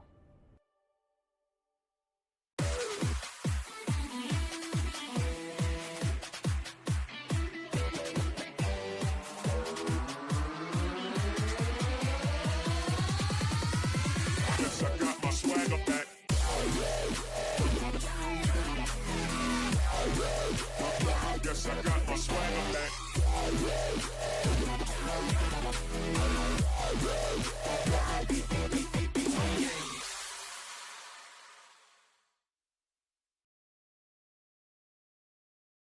Back, everybody. Well, I hope you are enjoying this very, very thrilling final. You couldn't really make this up. This is the best polo final you can think of, the Triple Crown of Polo. As you said, Dale, 7-5 at the halftime interval. Tamera took the lead. Then it was 7 goals apiece. 2 unanswered goals in chukker number 4. They came back strong. Hector Castagnola, Pablo McDonough scoring for Richard Mille. They took the lead, but ever so briefly. And then Heyo Taranko with 2 goals, making it 9 goals apiece. It's going to come to the 6th and final chukker, Dale. Who's your money on? Well, you got Heyo Taranko with 5 goals on the day. 1 by Diego, 2 by Santi Torres. And Ali Palma still looking for his first goal on the other side. Everybody but Paco scoring. Scott scored goals for the Richard Mille team, and this is the man, the controller. It's going to be McDonough. Pablo jukes to the inside. Nice help there by Paco as he takes out Santi now. Pablo working it forward. He'll leave this ball for the number 4 by himself. Now Paco down the center looking for the Cobra. It'll be Heta to take a piece of it. Loose ball play. Backed up, give and go. And here comes Hale. Taranko out in front and out on his own. Going up is Kavanagh. He wants to pull the ball back. There's the pass. Little bit steep. He's beaten the Cobra. Kavanagh now on a straight, on a straight run to goal, slightly topping that ball. And that could have made double figures for Tamera. But again, Richard Mille standing very firm there in defense. There is the near side forehand shot. In comes Torres, stolen there by the Cobra. Ganzi will cut it into the midfield. Palmer. No whistle on that play, or that's a bigger part, there was a whistle. Whistle on the play with 6:19 as the Cobra picks one up on the near side, takes it back across the center, and I'm sure you're going to see a challenge on this one. As we're in the 6 chukker here, both teams still have their challenges, so they've saved them, and that's what you want to do. 9-9, save the challenge. You might need it, so they're going to go ahead and review this one, and that was a right-of-way violation as we had a blue player moving from right to left, white player coming from left to right. We will see if this stands. Now, if it does stand, you will have an open goal penalty for the Richard Mille team. Opportunity to jump to 10-9. If it goes back the other way, we would have a bowl in, and we'll check with our instant replay official. Looks like we have a foul. So Tamera will lose their challenge for the 6 chukker. Richard Mille opportunity, 30-yard open goal penalty, and they still have their challenge in place. Absolutely. Now then, will Castagnola put Richard Mille into double figures? Of course he will. There it is. So Castagnola now with goal number 6, Dale. Number 6 here. Another penalty 3. He's converted 3 of those, 3 out of regular play. And that puts his team, Richard Mille, in the lead by 1, 10-9. Now, plenty of time left on the clock. Can Tamera come back from this? This will be the 3rd time that they'll be chasing the equalizer. Ball is back in play, and the Blues have it. Once again, Diego Kavanagh. Torres will try and clear the way there, or keep his back door nice and covered. In comes the challenge. Taranka now also wanting a piece of it. Now a chance here for Diego Kavanagh to break away. There is the shot. And it's cleared once again by Paco de Navaina. Who will turn on this first? It'll be Taranko. Sends it back into the danger zone. A piece extended there by Palmer. Torres coming down the line. Very similar play to what we saw just now, but this time the umpires whistle stay silent. Non-call on the play as the Richard Mille team breaks loose. Cobra on the move. Hit the and ran a peel there by Taranko. And that will stop the clock with 5:03 on the clock. So a lot of action here in the 6 chukker. The broken play down on the north end. Then they break loose on the far side with Ganzi and Casanola. Aho didn't like it. And that'll stop the action as our 2 mount officials ride together. Now, remember, our Richard Mille team, they still have a challenge. So if this was a go against them, but do you use it? Do you not? Risk-reward matrix, Yan? If they were to go ahead and win it, it'd just be a bowl-in right there. Yeah. I don't know if it's not better maybe just to give them the 5, even if they didn't think it was a foul. Maybe save it to the end based on still a 10-9 score. Absolutely. It's a bit like a flick of the coin, really, Dale. When do you make that decision? You need to it needs to be an open shot case for you to make that call. But like you said, Dale, and I very much adhere to your words, that win-reward matrix, it needs to be adding up. 5:03, a lot can still happen. We're only in the 6 chukker. Yeah. 1 goal in it, so, No, very good point. Very good point. I like to use it when you are stopping a goal shot penalty. 5s, well, some teams like to give up a penalty 5 and play the defensive side. Memo and Carlos Casita, that was one of their big plays. So look at this. So they did challenge, and they lost their challenge. So now we are even. Both teams are out of challenges. Under 5 minutes left here, 1 goal difference. And it's going to be Taranko. Taranko, can he make the difference here? Taranko with a very, very bouncy ball there. He's trying to control it. He's done well. Up at the front door is Torres. Still Taranko getting a lot of pressure there from Paco de Navai. Ooh! Well, he got away with that one, Dale. Big play there. Looked like Heta's turning out of there, though. A man can't disappear, so he hits the ball into him, and here comes Heta. Castagnola tops that one slightly, controls it, brings it back down to ground. Castagnola, here comes that. No. He's just teasing us, Dale. He's teasing us now. He's going to give it back to. There's a nice little open backhand shot under the neck by Castagnola. It's on the line. Castagnola gets it. You got it. What a play. Put your hand together. Richard Mille's going to pick up another, and that's going to give him a 2-goal buffer here.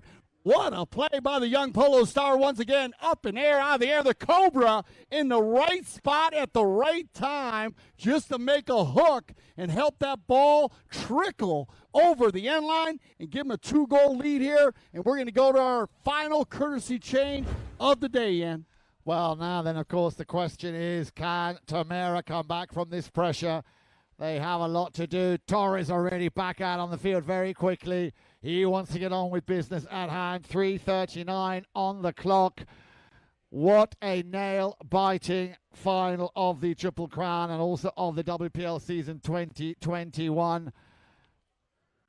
Taranko there having some stern words with Chief Umpire Gaston Dorignac, who is in conference with the third man, Chief Umpire of Grand Champions Polo Club. Tamera feel that they've been hard done by here. 3:39, as I say, left on the clock. They need to stay focused now. They need to stay highly motivated. The job is not yet done. Crazier things have happened in a game of polo. And believe you me, 2 goals with well over 3.5 minutes left to play. It still is very much anyone's game. If we think about those 2 goals that came in chukker number 3 from Santi Torres, within a minute he scored 2. So this could possibly even go into a golden goal 7th chukker. Who knows? Ball's back in play. It's going to come down to who wins these throw-ins, and it's going to be Diego Kavanagh for the Blues. He turns it around. Paco de Navarre will be taken care of there by Santi Torres. Another one of those top shots. He didn't get the length on it. He got the height. But you don't score goals in the air. You score them at the end of either side of the polo field. They both know that. Paco de Navarre. The Cobra will pick it up and open up things a little bit over on the far side. That ball probably go out. No, it won't. It'll stay in play. That would have been a change of possession, which Tamera would have very much welcomed. And I believe we had a whistle on that play over on the far side. After Ganzi took the ball out to the... oh no, we have a tack issue. I can see a player losing a piece of his tack. So we have a little tack timeout.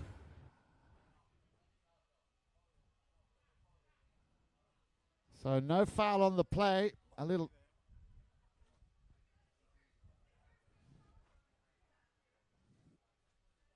Just looking at the screens here to review exactly what happened.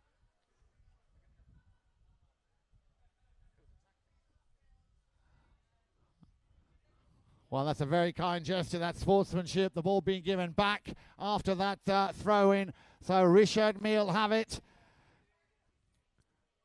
And it'll be Pablo McDonough. Palmer now sticking with the Cobra. Once again, Castagnola couldn't control it. Diego Kavanagh, but he's out there all on his own. In comes Torres. Torres gives it back to the 9-goaler. And now going up the field is Taranko and Palmer. 2:23 left to play in the 6th and final chukker. Ganzi beaten to it on that line by Torres. Santi Torres. We need a little bit of that Torres magic that we saw in chukker number 3. But Richard Mille marking up very well. A late whistle once again. Diego Kavanagh had firmly established himself on that line. Now this will be interesting to see where the umpires place this ball.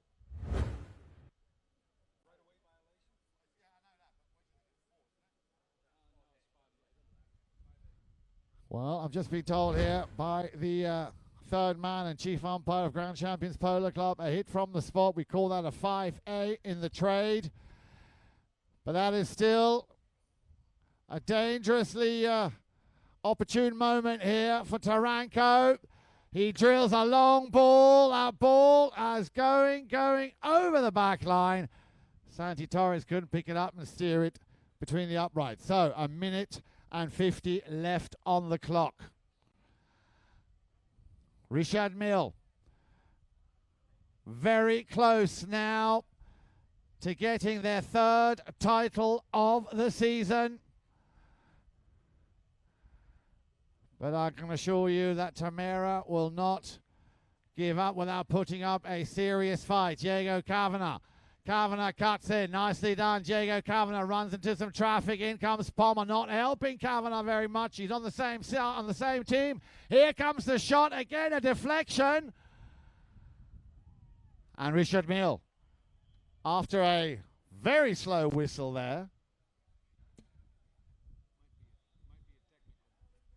Well, we'll have to wait and see the reason for that whistle. Now, anything is possible. It could even be a technical. We'll just have to wait and see what the umpires made of that. You can see both of them there talking to Tamera, to the team captain, to evaluate and assess exactly what happened there. Well, ladies and gentlemen, boys and girls, as you cast your eyes out onto the field, to the complete disbelief of Richard Mille, Tamera have been awarded an open goal penalty too, with a minute and 9 left on the clock. Well, that will definitely be a very important step in the right direction, but they need to score, come back to the center, win the next throw-in, and then take it all the way down the field again.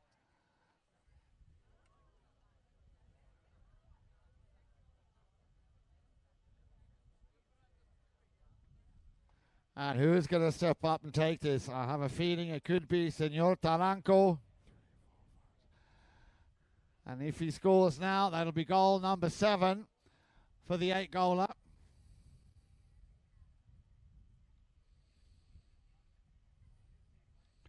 So here Taranco to get one back and put his team into double figures.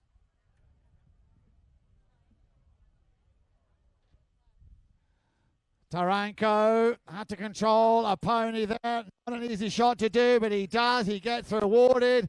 10 goals to 9. Goal number 7 for Taranco. But the clock is running down.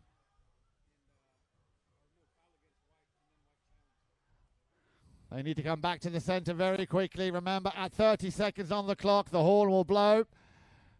And if they don't go back in time, that will conclude. So they line up one more time.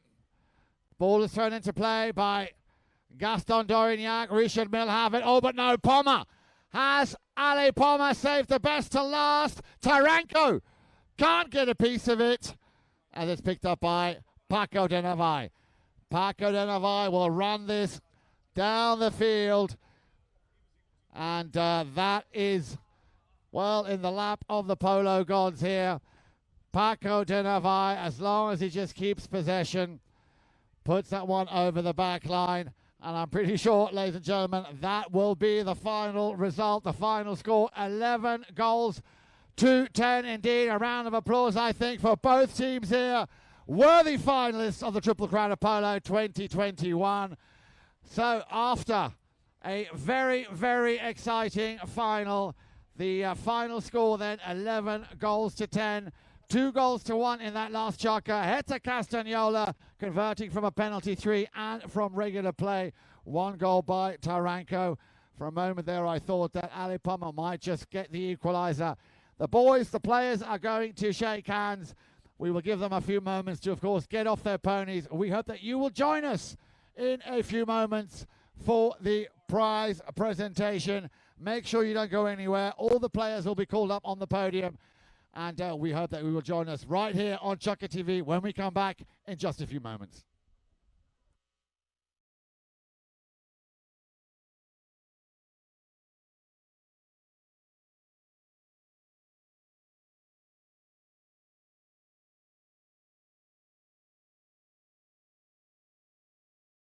All right, thank you, Yan. And wow, here we go. This Richard Mille team winning 3 out of 4 this season in the World Polo League 2021. Such a super strong team. A lot of fun to watch, a lot of energy. I mean, it's just great the way these guys play the game of polo, and they've been so organized. And so congratulations. Now, we're going to catch them here. They're coming off the field here again with Tamera. These guys, they gave them a fight. I mean, they had that 1-goal lead. They had the 1-goal handicap goal, and they stayed on top of it. Taranco playing so strong today, scoring a tremendous amount of goals, and then back and forth. Sati Torres came alive. It's a lot of action, a bit of a roller coaster ride today in this match, as it was. You know, you get the Richard Mille team up by a couple goals, and then boom, then Tamera would come by. Tamera would get by some goals, and Richard Mille came back. But 6 chucker action, they came in so strong. We saw a lot of great changes of the 4-legged athletes on the courtesy change today. I love that part of the game. When a team, they could be down by a couple goals in the beginning of a chucker, and then they can switch on to one of those fabulous 4-legged athletes and come back and score. Look, we got Paco coming in here right now. Paco looking in. Great job here by his whole crew. We got his son here. And say hello to Paco. Hey, congratulations, my man right here. Tell me how it was to play these guys, because when we interviewed Pablo McDonough, he said you were one of the most fun guys to play with. Can you play? It's so easy to read you. How do you feel? We got a really nice and fun season. We get along really well. We end up, we start being friends, and we finish being more friends. So it's very good. Yeah, that's amazing. You played so good at the number. I love to play with you at the number 4 position. Congratulations. Thank you very much. All right, man. Congratulations right there. Here we go. We got Paco and his son right here. Oh, the whole crew. We got the whole crew here. Great shot. Oh, the family. Congratulations, Maestro. You got it right here. The ambassador of Richard Mille. How'd it feel, man? It feels really good. We had a tough game. It was close all the way. Luckily, in the last chucker, we got a 2-goal difference advantage, and in the last minute, we were there fighting. So we are happy. It's a roller coaster ride, man. One time you're up, and then you're down. Like you said, you came back. You stayed really strong. What are you going to talk about at halftime? Anything you say to the boys? No, we had to keep on playing like that. We couldn't score the goal, so we knew that if we had a little bit of luck, those goals were going to go in, and that's what happened. And we knew it was going to be a very close game, so happy to win this tournament, you know. They gave you a great battle. Congratulations. 3 out of 4, my man. Thank you. And the whole crew here. Hey, all right. Let's go to Cobra over here. 3 out of 4. Cobra. 3 out of 4. Yeah, you got to be happy about that, man. Congratulations. Thanks, Dale. Thanks.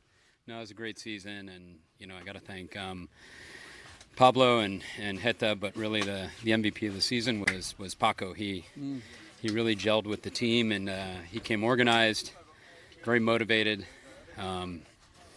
Was just there all season. All season we could rely on him to close the door, and he played really good heads-up polo, and it just made it really easy on all of us. Very comfortable the whole season, and the team played for each other, and it was just a really good season. Yeah. Really thankful for my teammates. They played really great all season. Never quit. No, fun team to watch, Mark. And tell you, and the 4-legged athletes on your team, just amazing. Anyone that stood out for you today, or yours, or on the team? I know it's such a great group of horses. It was a long season. You know, we played 4 finals, so yeah. You know, we had 4 tougher games than everybody else had, and I'm not complaining to be in 4 finals, but you know, you had to play a lot of horses and a lot of horse flesh, and I think just, you know, everyone on the team was really mounted. Yeah. You know, but really the guy that was the stabilizing force with the backhanders and the strategy and the mounts was Paco. Paco really was the outstanding, for me, the outstanding player on the team all season. No, I agree the way he lined out there. Like you said, he played with us in Aspen, Colorado at a sister club, and the guy just played so fabulous there. But again, man, you mix in, you got Heta Casanova, this kid's a young polo star coming on, and he seems to gel with everybody. He's a bond beyond his age and maturity. Yeah, he's super wise, and you know, he really understands space and time, which is, it's really hard to teach kids that, and Heta really understands where to be in terms of the spacing with the rest of his teammates, and that's huge. That's really why our team worked, is because everybody understood, you know, where to be on the field. There was no confusion about our positions all season, and occasionally Paco and I would have to flip, but there's just really great communication. Well, I've played with you since you're -2, my man, and now it's amazing seeing you where you're at, Cobra. I really appreciate it. Congratulations. Richard Mille, man. Richard Mille there at Cobra. Is that the one to say something? A little bit? A little bit? Come help? Come on. Come and talk to him. Is all right? Come on, Bluto. Talk to him. No, but come and talk to him. Be the translator for me. Translate for me. Tell me. I want to ask him because, well, son of the great Lolo Casanova. Tell me, ask him on how he thinks he, adapts so quickly, Lolo. You know what I mean? I know he's been playing with you guys, but the goal, there's been 9 goals so quickly, and be organized with that. I don't know. They play a lot of polo in Argentina when the Ariam play every tournament in Argentina, and I think that's the key to go quickly sometimes, But I don't know. They come in like that. Yeah, you've done an amazing job. I want to say to him, remember I played with you a lot. Yeah. Ask him if he likes playing with you or against you more often. Yeah. Thank you very much, my friend. Ask him if he likes playing with you or against you more. Dice si te gusta jugar en contra mío o conmigo. No, con vos. With me. With you. Oh, you got it. Hey, bien jugado at the radio. Hit the Casanova, man. You're on your way to 10 goals. Congratulations, Lolo Casanova. Hit that. Congratulations. Thank you for your time. Lolo, thank you so much for that. I appreciate it. There you go. Let's turn around here, guys. Another one, man. What a season we had here. First of all, Tamera down there, Ali Poma, Santi Torres, Diego Cava, Hejo Taranco. What an amazing job, amazing season they had. 8 teams entered World Polo League, Triple Crown of Polo.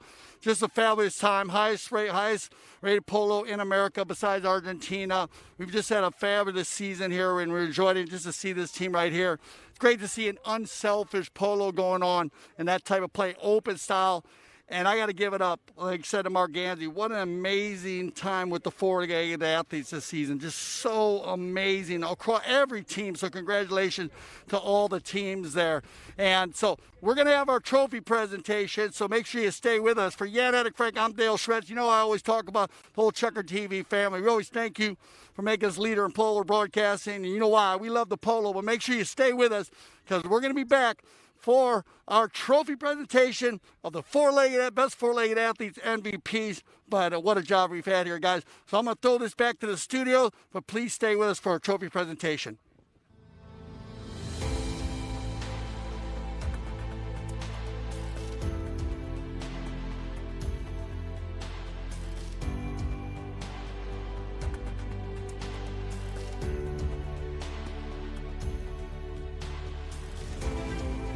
As far as barns go, it's 10 points. The weather, scenic views are unbelievable. To be up here in the mountains in this weather, I don't think you have many choices nicer than this.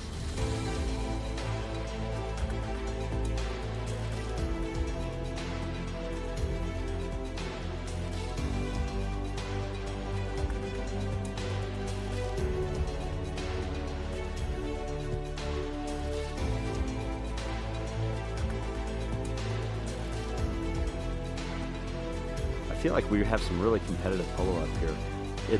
It's friendly competitive polo.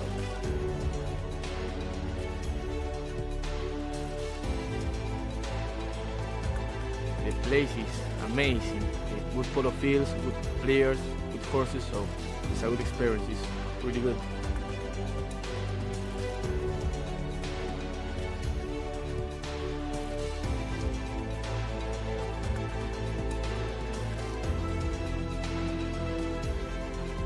Club, they have empanadas there, they have Argentine style barbecue. I'm in love with this place. The club is really nice, the people is really good.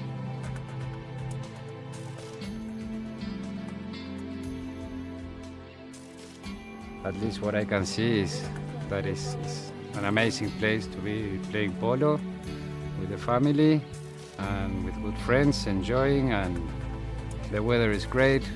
I can't complain at all. There's so much to do up here, and people are great, and there's some of the best polo in the country up there.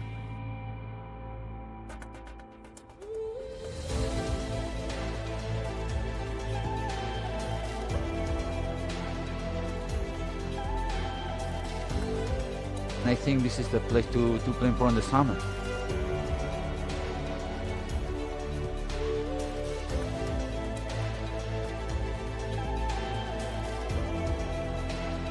It's as good as it gets for summer polo.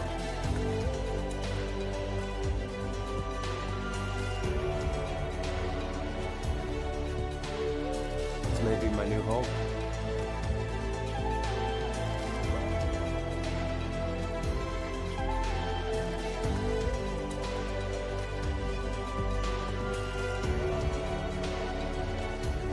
And as soon as our child is old enough, she's going to be in their polo school.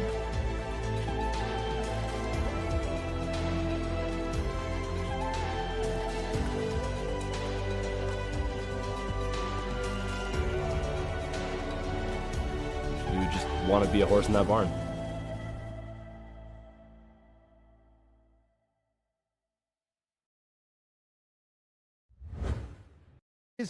Make some noise for Madison VanDenburg. Thank you guys so much. Oh my God, I am so excited to be here. Thank you so much for having me. This first song I'm going to start off with is a classic by Alicia Keys. It's called Fallen.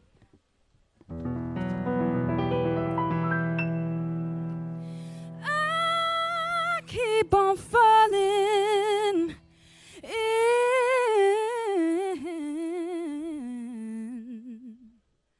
out of love with you. Sometimes I love you, oh, sometimes you make me blue. Sometimes I feel good, but sometimes I feel used. But loving you, darling, makes me so confused. I keep on falling in and out of love with you. Now I never loved someone the way that I loved you. Oh, no, I never felt this way. You give me so much pleasure, but cause me so much pain. Just when I think that I've taken more than what a fool, I keep on falling back in love with you. I keep on falling in and out of love with you. Now I never loved someone the way that I love you. Oh, no, no, no, no, no. Oh,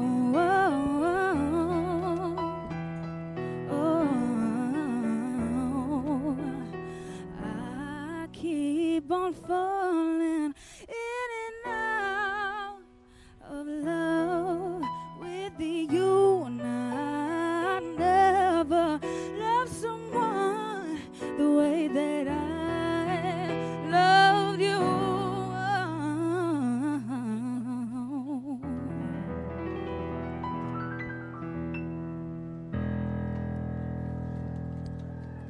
Ladies and gentlemen, put your hands together for the very, very talented Madison VanDenburg.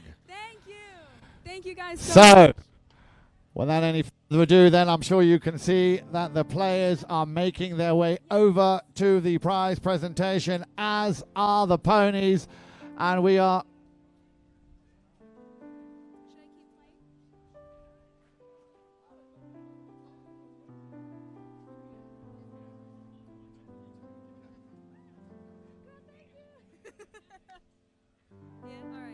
All right, cool. This next song is by Maroon 5. It's called Sunday Morning.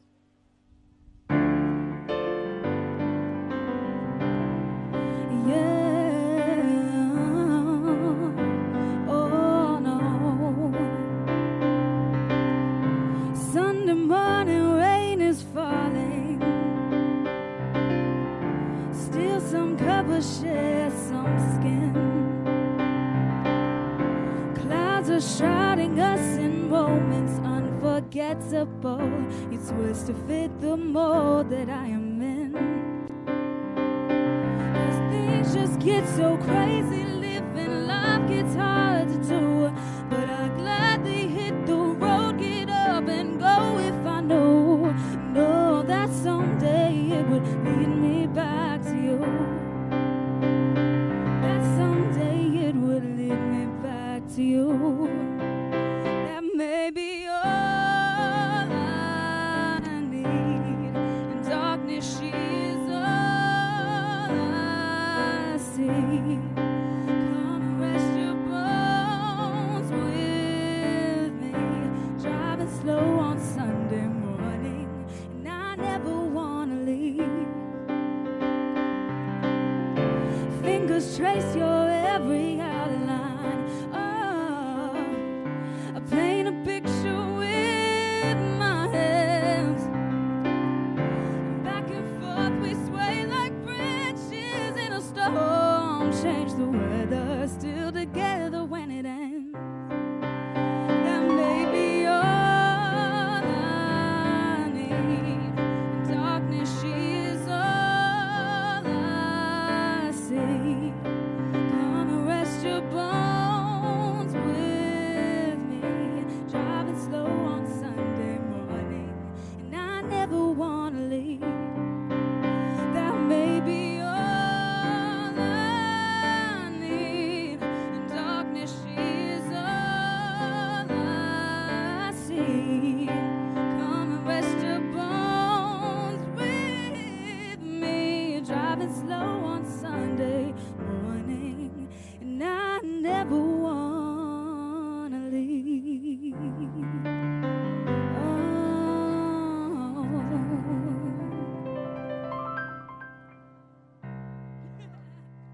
Thank y'all so much. Thank you.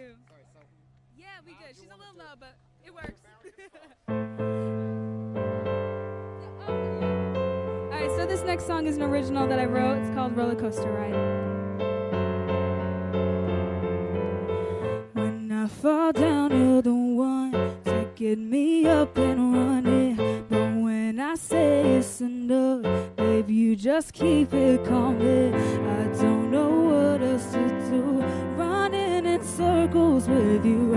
There's no more hiding. They all know you will. Oh, there's no more hiding. They all know you will. It goes on and on and on and on. Oh, this love is taking me on a roller coaster ride. My heart keeps telling me no, but I'm too tired to fight it. Can't get away from you. Your love is so electrifying. There's gotta be a way off this roller coaster ride.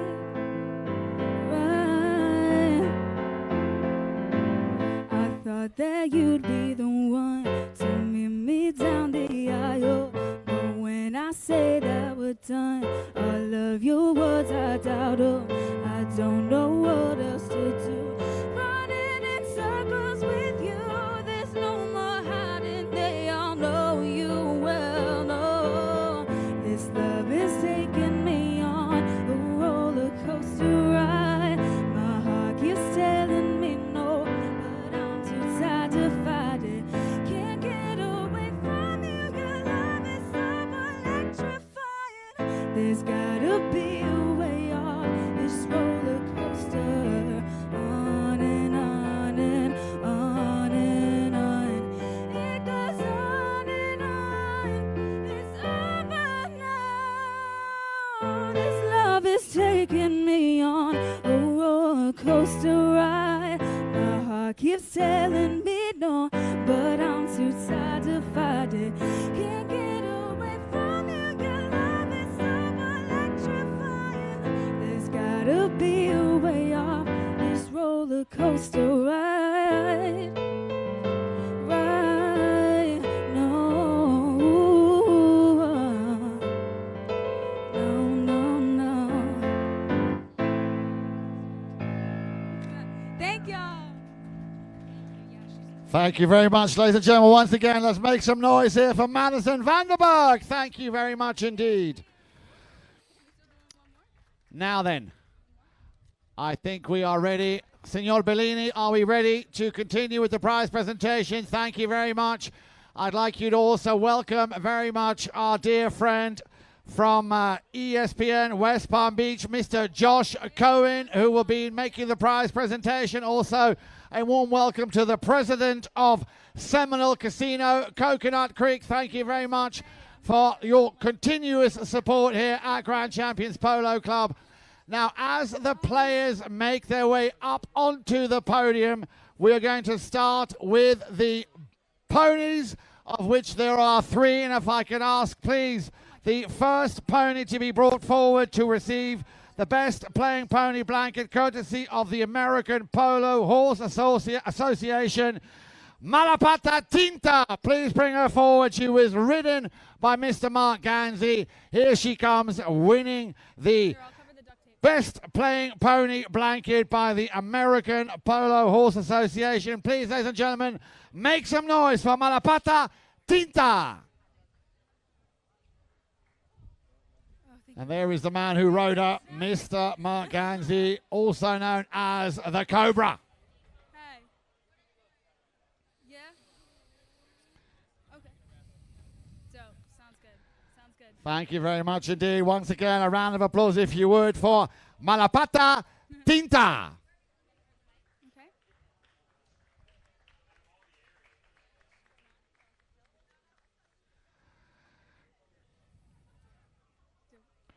Now then, can I please ask for the Argentine Polo Horse Breeders Association, Irinita Suspicacia, to come forward, please. There she is, Irinita Suspicacia, ridden by Pablo McDonough, winning the best playing pony blanket of the Argentine Polo Horse Breeders Association.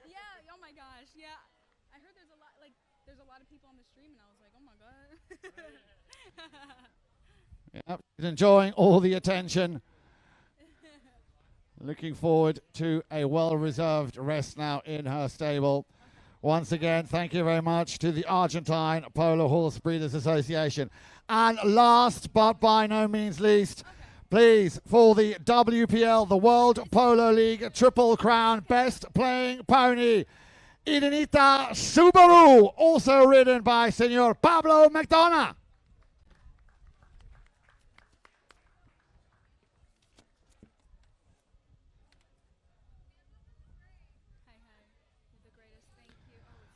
Very excited winning that award. Thank you very much. Now, Pablo, if you'd like to go and join your teammates up on the podium.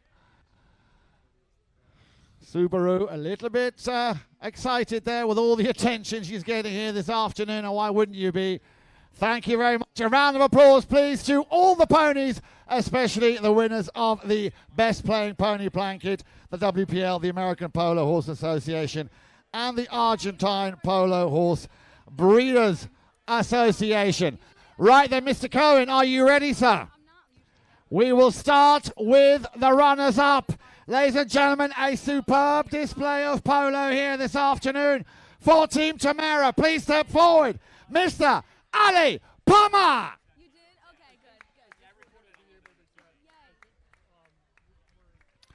Well done, Ali. Well played. Well done indeed. At number 2, ladies and gentlemen, the one and only, the man with the red helmet and the red cap, Senor Santi Torres.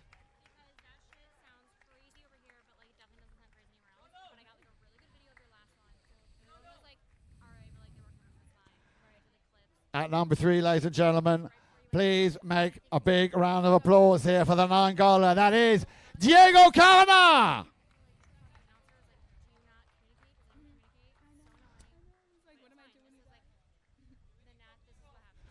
And last, but by no means least, he scored 7 goals in the final, ladies and gentlemen.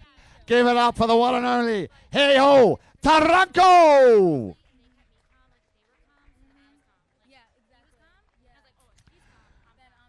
And now over to the winners of the WPL Triple Crown of Polo 2021, ladies and gentlemen. They were in all 4 finals. This their 3rd title. Make some noise for Richard Mille, and please step forward, Mr. Mark Ganzi.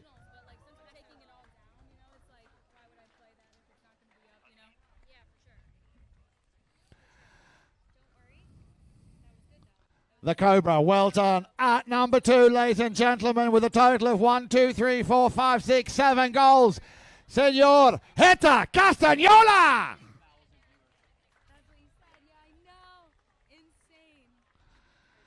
Well done, Heta. At number 3, the 10-goaler that was out there this afternoon, ladies and gentlemen. Please, a special round of applause for Senor Pablo McDonough.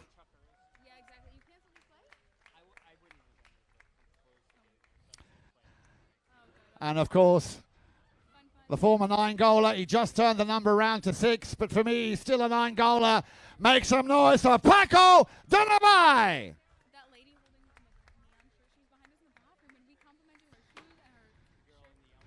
Now then, if I could, before we go on to the MVP, could I please ask the 2 umpires, the mounted officials that were out there this afternoon, to also please come up onto the podium. A fantastic job, as always, by Gaston Dorignac and Esteban Ferrari, gentlemen. Let's make some noise here for the umpires. And, of course, a thank you to our 3rd man, Federico Martelli. Ladies and gentlemen, there they are, the umpires. Gaston Dorignac and Esteban Ferrari. Gaston, can we have you on the podium, please, Gaston, and Esteban on the podium, please?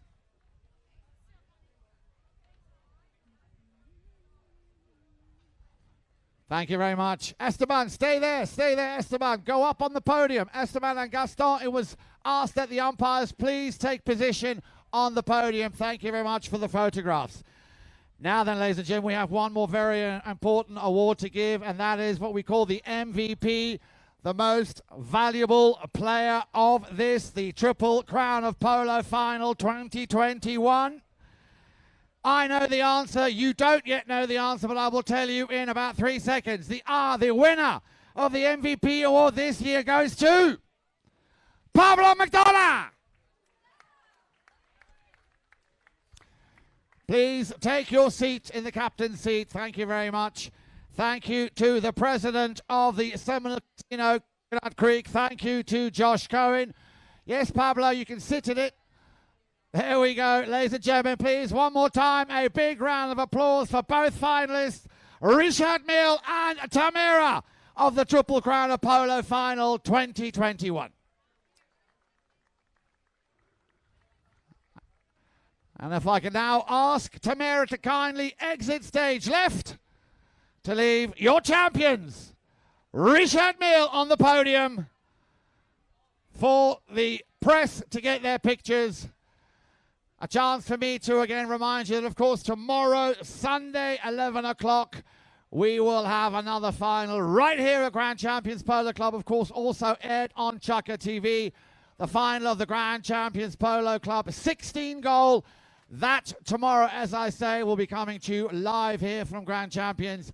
I leave you now with these beautiful images as Richard Mille lift the beautiful trophy by Tiffany & Co., the Triple Crown of Polo. Ladies and gentlemen, your champions, Richard Mille.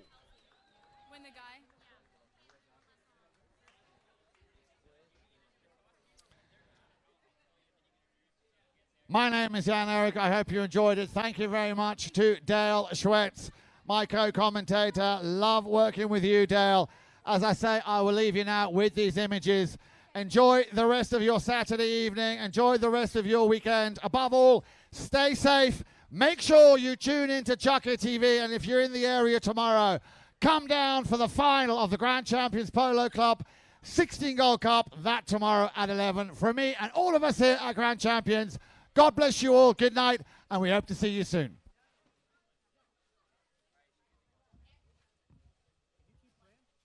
I'm doing one more, yeah.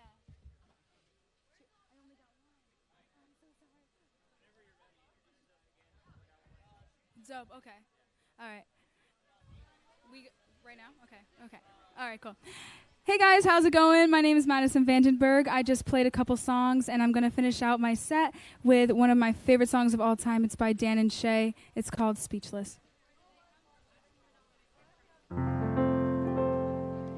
You say you'll be down in 5. The smell of your perfume is floating down the stairs. You're fixing up your hair like you do now.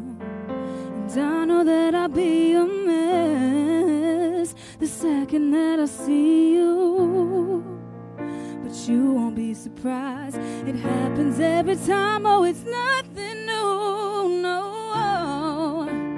It's always on a night like tonight.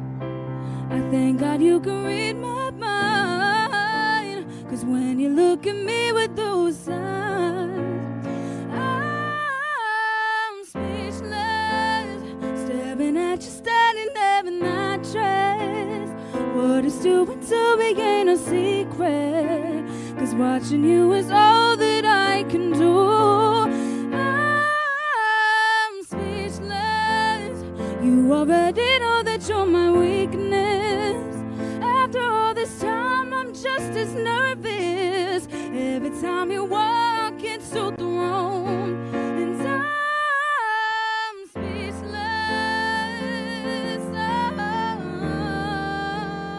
Oh. It started when you said hello. Just did something to me.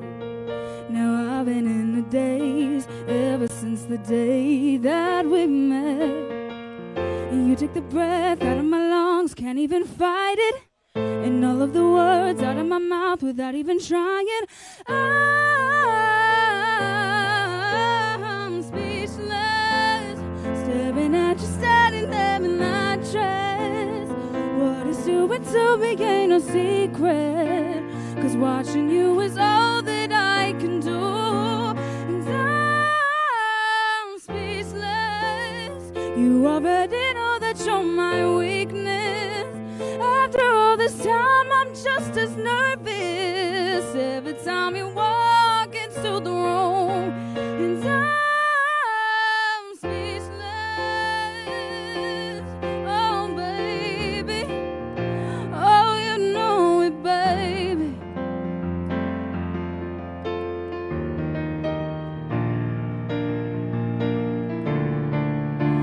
It's always on a night like tonight. I thank God you can read my mind. 'Cause when you look at me with those eyes, I'm speechless. Standing there in that dress. And girl, it ain't no secret. 'Cause watching you is all that I can do. No.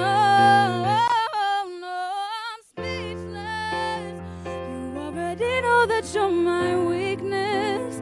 After all this time, I'm just as nervous every time you walk into the room.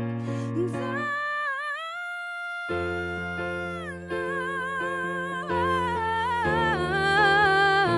oh, you know it, baby. No.